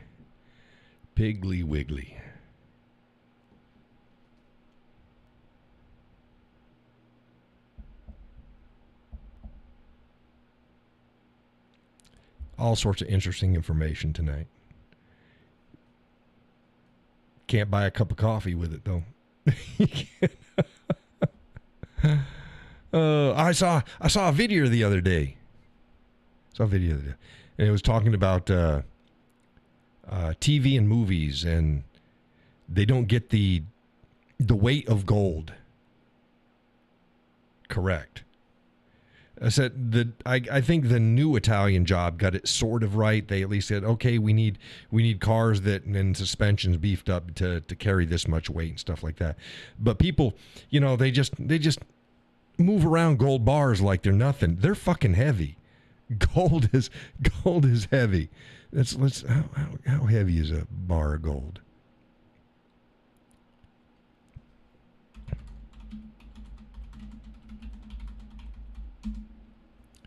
Let's see, how heavy is a bar of gold? They're pretty damn heavy.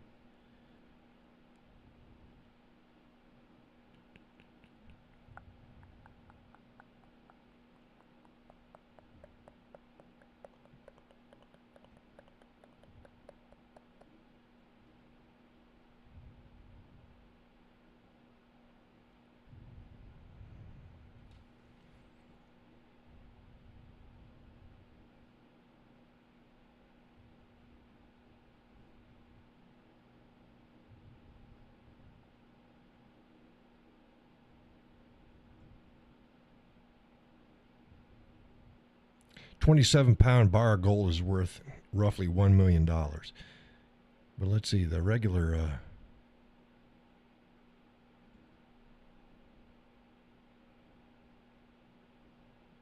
yeah, I'm talking about the ingots, not an ingot of, not a bar of gold, ingot. Because that's, in the movies, that's what they always move, is an ingot, not a bar. Bars are different.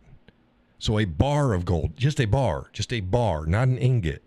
27 pounds. There we go, is an ingot of gold, because they're different.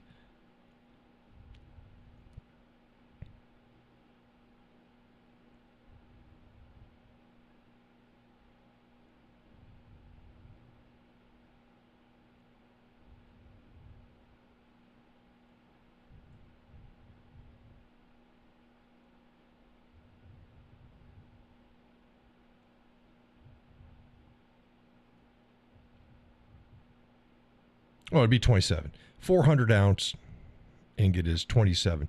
27.5. So think about 30, about almost 30 pounds per, just, it's only this big. And then add that all up for, however much. That's a lot of fucking gold. That's a lot of weight. That's a lot of weight. And to move that. So think about it. You've picked up a 25-pound plate for free weights, right? Now that's big. That's like this big around by about that thick. Now think of that in just a small little. That's pretty heavy. He ain't heavy. He's my brother. Do do do do do do do do do. But yeah, the movies get everything wrong, anyways. I talked about the Quigley Down Under gun. They had the two guns. They had the gun that he carried around all the time. Then they had the gun that actually worked. All of the scenes, the fighting scenes and him carrying the gun, that was the prop. That was a fraction of the weight of the actual gun because he couldn't do that shit with the gun that heavy. Shiloh Sharps. They made it. Shiloh Sharps. Last I knew they were up for sale. Are they still up for sale?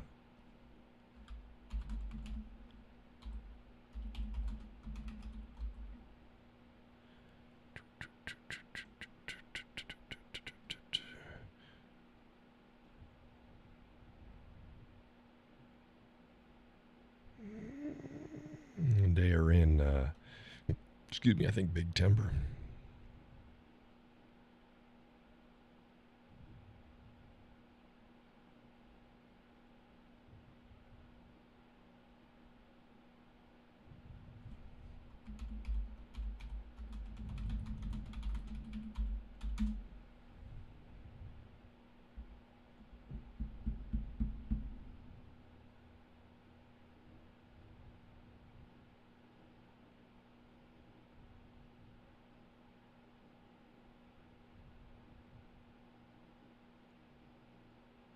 C Sharps is in the same town.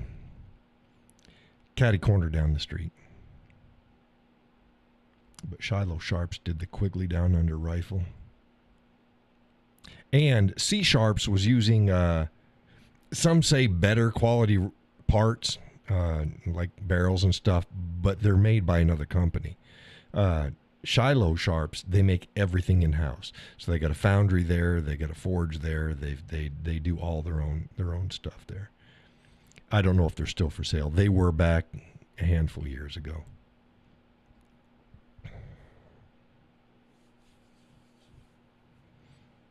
They were for sale. Beep-a-deep-a-deep-a-deep. Holy crap. Coming up on the hour.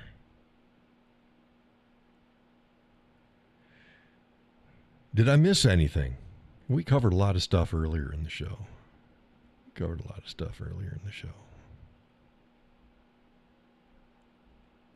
Oh. What's his name? What's the representative's name that was screwing the Chinese gal, the Chinese spies? I guess. Okay, I'm going to get controversial on this one. What the hell was his name?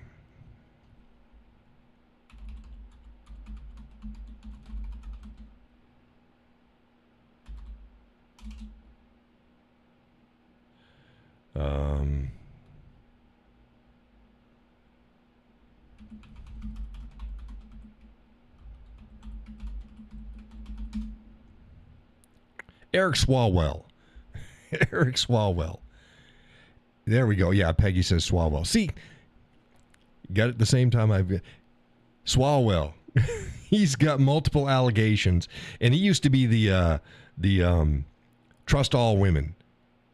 Trust all women. And now he's like, no, they're lying. Well, we've all talked about that.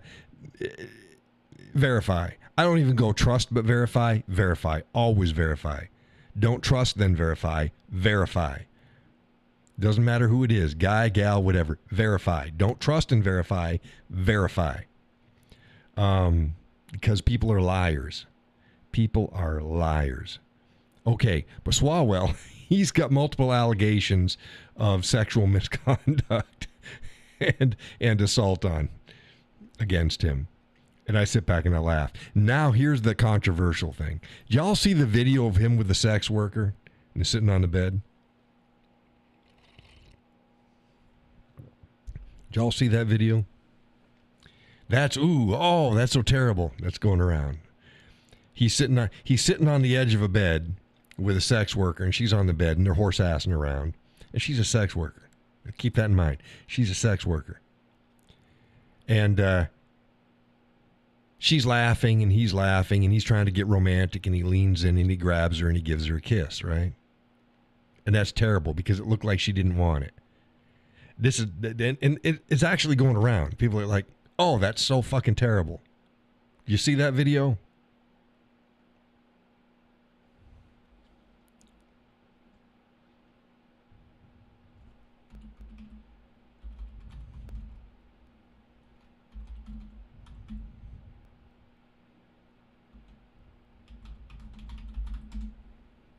Let's see if I can find it.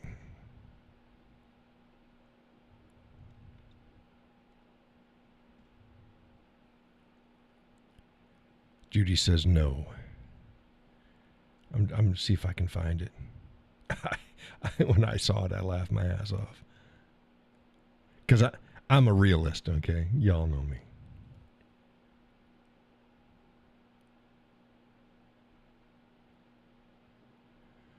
Trying to find it. Where the hell is it? I don't want to see news reports. I just want to see the video. Because the news reports would have it buried, and I don't want to.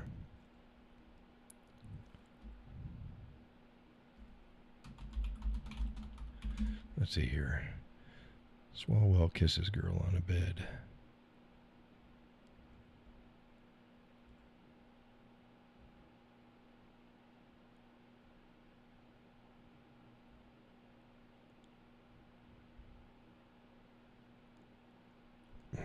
I can't find it. If you ever see it, you got to keep it in the back here. He's sitting, he's lounging, sitting lounging on the end of a bed. So it's probably a hotel room or something like that. And this young gal, clearly over the age of consent, is sitting on the bed and they're horse assing around. Now he starts to get a little serious and he reaches over and he grabs her and he pulls her in and he gives her a kiss. And then she backs away and that's whatever. And that's like, oh, that was an unconsensual kiss, and people are going apeshit over it. And I look at it and go, get the fuck out of here. He's with a whore on a bed. They're having a good time. They're both clearly comfortable with each other. It could have been him and his wife. It could have been him and his girlfriend. Nothing about it was, in my opinion, creepy, except for the fact that you know that it's Swalwell. This is a sex worker that he's doing it to, and people want to make a big deal out of it. Now, I'm not saying that he isn't a creep, but they were two grown adults. And I don't consider kissing a sex worker in the midst of jostling. And yeah, and Laura says she's getting paid. Yeah, she's getting paid. Oh, but no still means that she's getting paid. And it was a kiss. Shut the fuck up. You know, out of all the things that you're gonna point out that's a problem, that's where you're gonna go. That clearly she did not want to be kissed at that time. Like I said, I don't care. You've been married. Let's say you're married. You've never gone up to your spouse and gave him a kiss at a time where they didn't want to be kissed. Get the fuck out of here. We've all done it. You haven't grabbed him and gave him a kiss in an inopportune time, or maybe, you know, that they weren't in the mood. Yeah, it happens. Welcome to two consensual adults. It happens.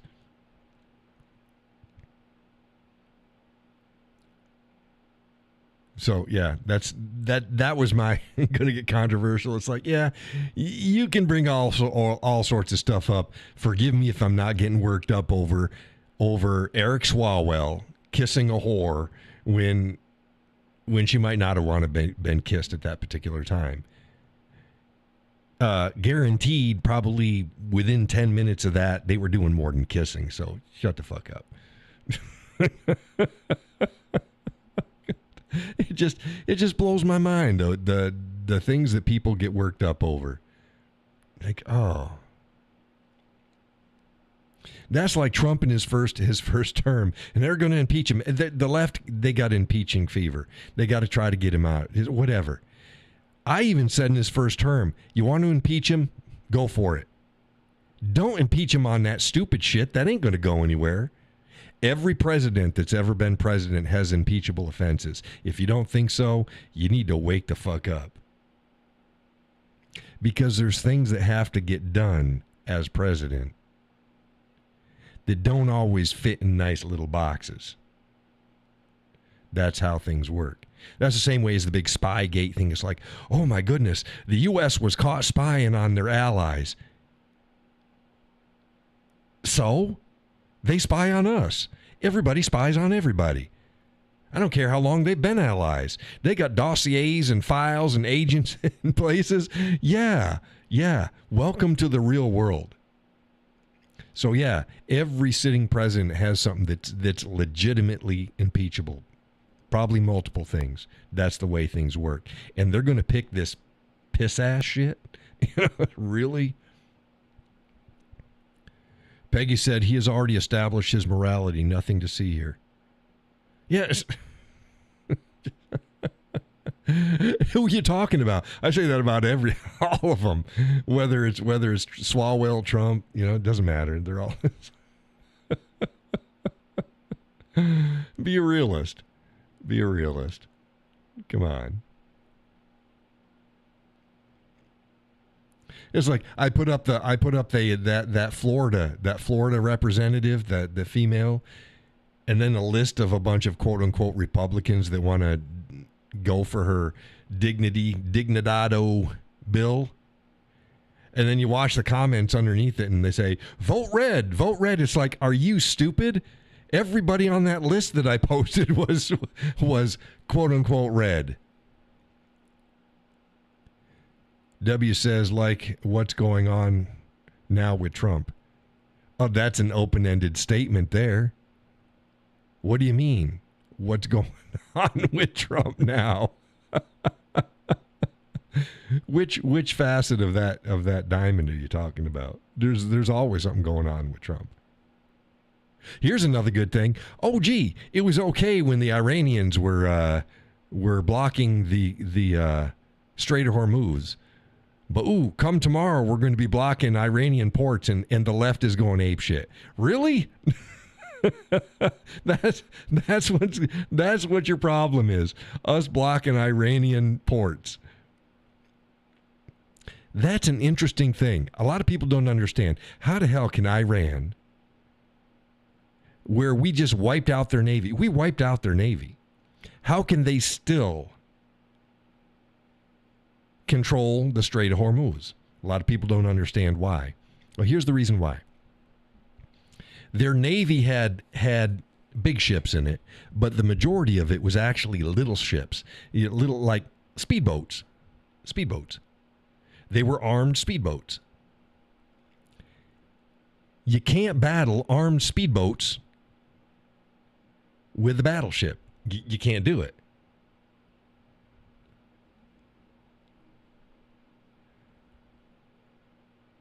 Which is why we had to bring in things like the A-10 and slower jets and helicopters, attack helicopters, to take out the speedboats, because you can't do that with a destroyer or a battleship. That's why they were able to control the Strait of Hormuz, is because they got 50 billion. They don't have 50 billion. They got a shit ton of these armed speedboats.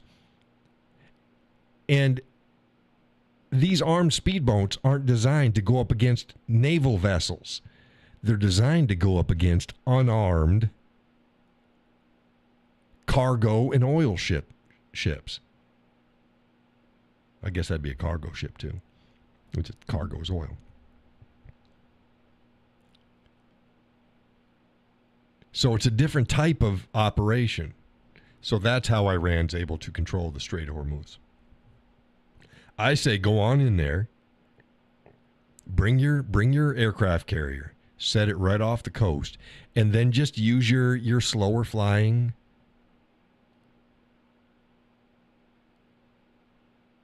weaponry, your A-10s, your attack helicopters, and just go in and just wipe out their little itty bitty navy. They're the speedboats. W says our warships are going through the Strait of Hormuz now. Yeah, they're getting ready to bottle it up, and they're going to keep everything out of Iran. But yeah. But that's how they were able to do it. Bigger isn't always better. That's what gets me too. Is like when the left's going, oh, you're not going to be able to fight you can't fight against jets and tanks and stuff like that. You don't think? You don't think? Look at look, Afghanistan, Vietnam, even Korea saw certain things. Guerrilla warfare, you don't need to be the biggest and the baddest. Laurel says, want to bet? That's right. It's like you don't need to go up against the tank. You need to just make sure the tank can't get you, and then you just go around the tank. Anytime you see a soft target, you take out the soft target. That's how guerrilla warfare works. Every single major conflicts like that, it's guerrilla warfare and insurgencies is the hardest part of the battle.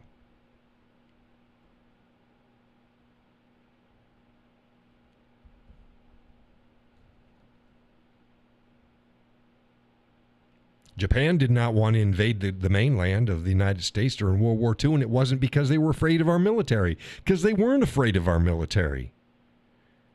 You know that they weren't afraid of our military. They fucking bombed Pearl Harbor. They weren't afraid of our military. They just wanted to prevent us from utilizing our military to stop them in what they were doing. They never had any intent of invading the mainland. Why? Because behind every blade of grass is a gun. They weren't afraid of the military.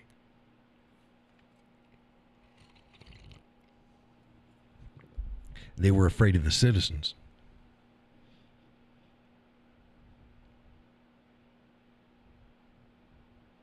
So, yeah.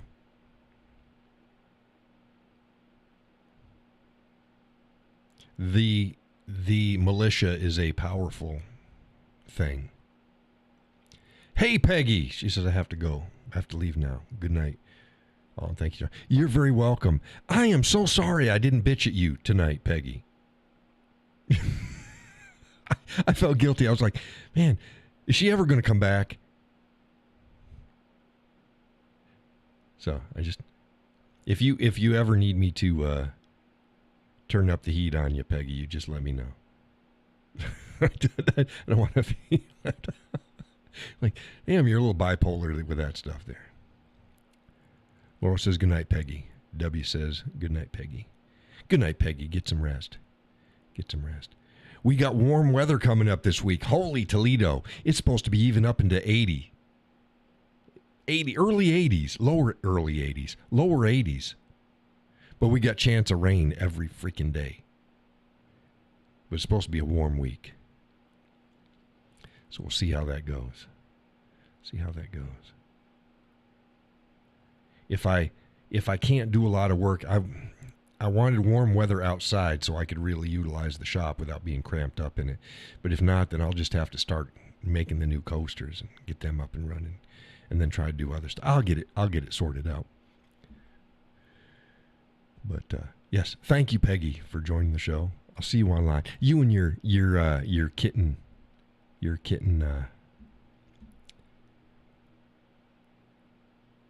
call them icons. What do you call them? Profile pictures. I think you would call them icons in the past. Icons. She got kid cats. W says it's been like that for 3 days here. Well, Jesus Christ, you're in the damn tropics down there. You're in the damn tropics. W's out there in his shorts and flip-flops and sun tanning.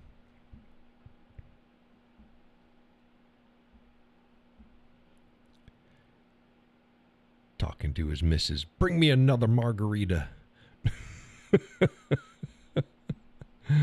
Laurel says it's been beautiful here in Kentucky. Kentucky.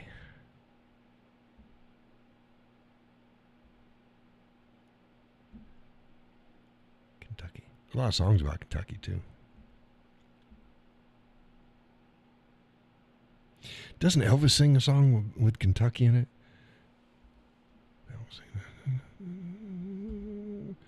I can almost hear it.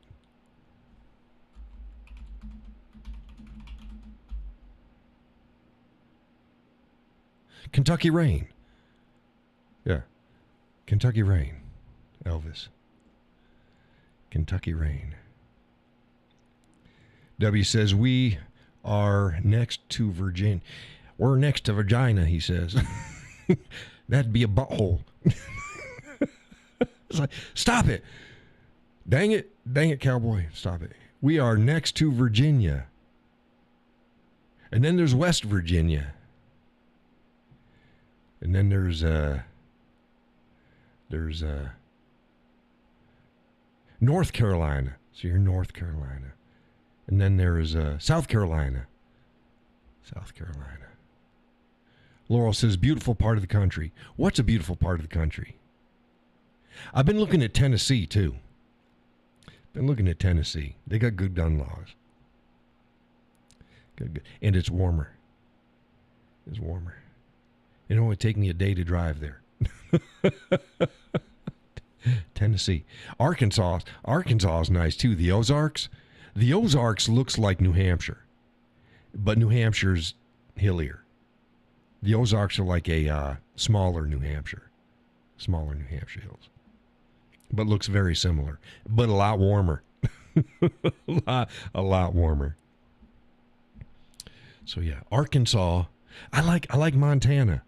But the older I get, it's like, maybe I want something warm. I ain't going anywhere right now anyways, but just looking. I can look. Dang it. I can look. New Hampshire's a beautiful state. Laurel says Tennessee is gorgeous. Tennessee is 3 areas. You got the east, central, and west. West is flatter. W says eastern Tennessee is beautiful. Right, that's the foothills of the Appalachians. Appalachians is in West Tennessee. Looks very much like New Hampshire as well. Laurel says, I love them. I do too. But finding property that I like. I found a nice one in just outside Memphis. It's like, it's beautiful. So I've been looking. Arkansas is pretty too. Arkansas and Tennessee, both beautiful states. Kentucky's nice. Carolina's nice. Some parts of Virginia's nice. Georgia's good. But then you get muggier. Louisiana, been there. That's the armpit of the world. Yeah. No. No, not interested anymore. Not doing it. Florida, I think I've been in Florida, but never. I've driven through part of Florida, the Panhandle. W says, I love the mountains too. That's why I moved to Western North Carolina. Western North Carolina looks an awful lot like Eastern Kentucky. Not Eastern, in Eastern Tennessee. Because they touch, don't they? They touch. They They touch each other. they touch. Laurel says, Georgia, air that you wear. Yeah, Georgia, parts of Alabama, same thing. Georgia, Alabama, Florida, Louisiana. My God. But see, I couldn't live in Florida because Florida's the same way. I mean, if you live on the ocean, that's fine. But if you don't live on the ocean, who wants that shit? You're gonna be inside with the AC all day? No. So I'd like it a warm place, slight humidity, not a lot of humidity, and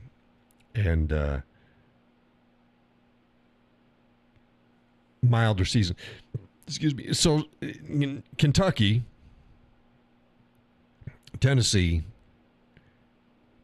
Arkansas, North Carolina, they get 4 seasons. But depending upon where you are, the winter ain't really, it's not really. It's like it's fall and winter doing their thing, but not really winter. It's not really winter. Like that. This is my sign language, not really winter. But yeah. Laura says, yes, the winters aren't as bad. We do get snow. Yeah, a little snow. Well, you get more than Tennessee because you're a bit north. Not a lot, but you're a bit north. And then the Ozarks, they're not that much south of you either, but they don't even get as much as not as much as Kentucky does. Because Kentucky's in a weird place. It's not really south. It's not north, but it's not really south. It's not down that far. So you take the edge off. It's kind of like between Gus's place and my place. He's north of Concord. I'm south of Concord. But we're easy driving distance. I think it only takes me 40 minutes. Not quite an hour to get to his place. But our snow's gone well before his is. And we're just an hour's difference. W says, where I live, we might get a couple inches a winter every few years. Yeah.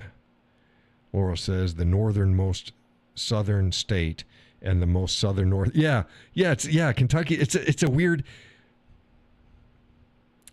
weird location. Yeah. Because if you're from the south and you go Kentucky, those northerners. If you're from up north, if you're New England or Montana or Wisconsin, Kentucky's the southern state. So it's a weird, it's kind of like a northern state with a southern flavor-ish. And then you got accents. That's really weird because you get people in all those states. Kentucky, Tennessee, North Carolina, you get Alabama. Some people have thick accents, some people don't. It's weird. Just weird. Oklahoma's the same way. Some people have more accent than others do. Just weird.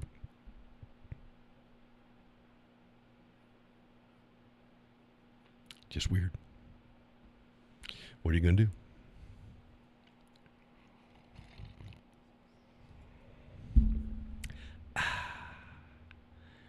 It's all good.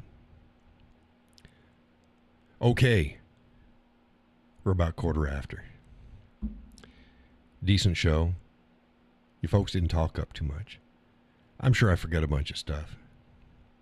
Laurel says, definitely. I cannot wait until switch it up with the accents, as I have lived in New York, Georgia, Minnesota, and now Kentucky. Yeah. W says it depends upon what part of the state you're in. Yeah. Also, city versus rural in a lot of those southern states, is you see a big difference. Laurel says I can switch it up. Yeah. And me, I got a mix of all sorts of things. Which like I said, it doesn't matter where I go. People always go, "Where are you from?" Most people guess Montana. I've got more of a southern accent than Montanans do. But everybody thinks like Montana or Wyoming. Because it's probably accents that they're like, yeah, I've never really heard anybody from those states. So you must, it's got to be from there. I don't have a Midwestern neutral. I don't have a New England nasal rhodic. I don't have a deep south. It's kind of and then it depends upon what I'm saying. Laurel says you slip in a few words that right. Depends upon what I say. Judy says I can hear the Okie in you. Yeah, I mean it's all there. It's just like hot dogs, hot dog, corn dogs, hot dogs. I think you spelled Hout wrong. I think it's HAWTDAWGS.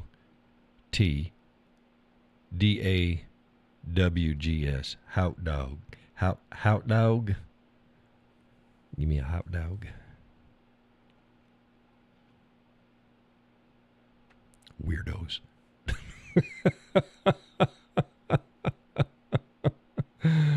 Oh, goodness gracious. My goodness. All right. Well, I'm going to close it down. Let's hope for a productive week. I'm way behind schedule on everything, but I'm past giving two shits about it because everything is going to be awesome when it's running. Folks like this stuff.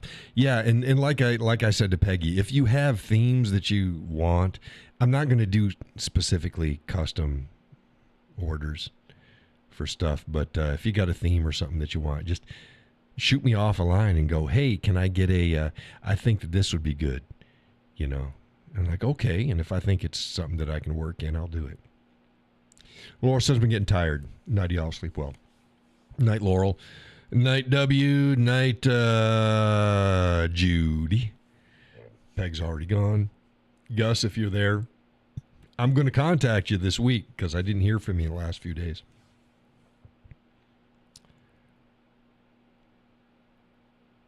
Everybody's saying goodnight. So I'll see you on Facebook. Check me out on Facebook.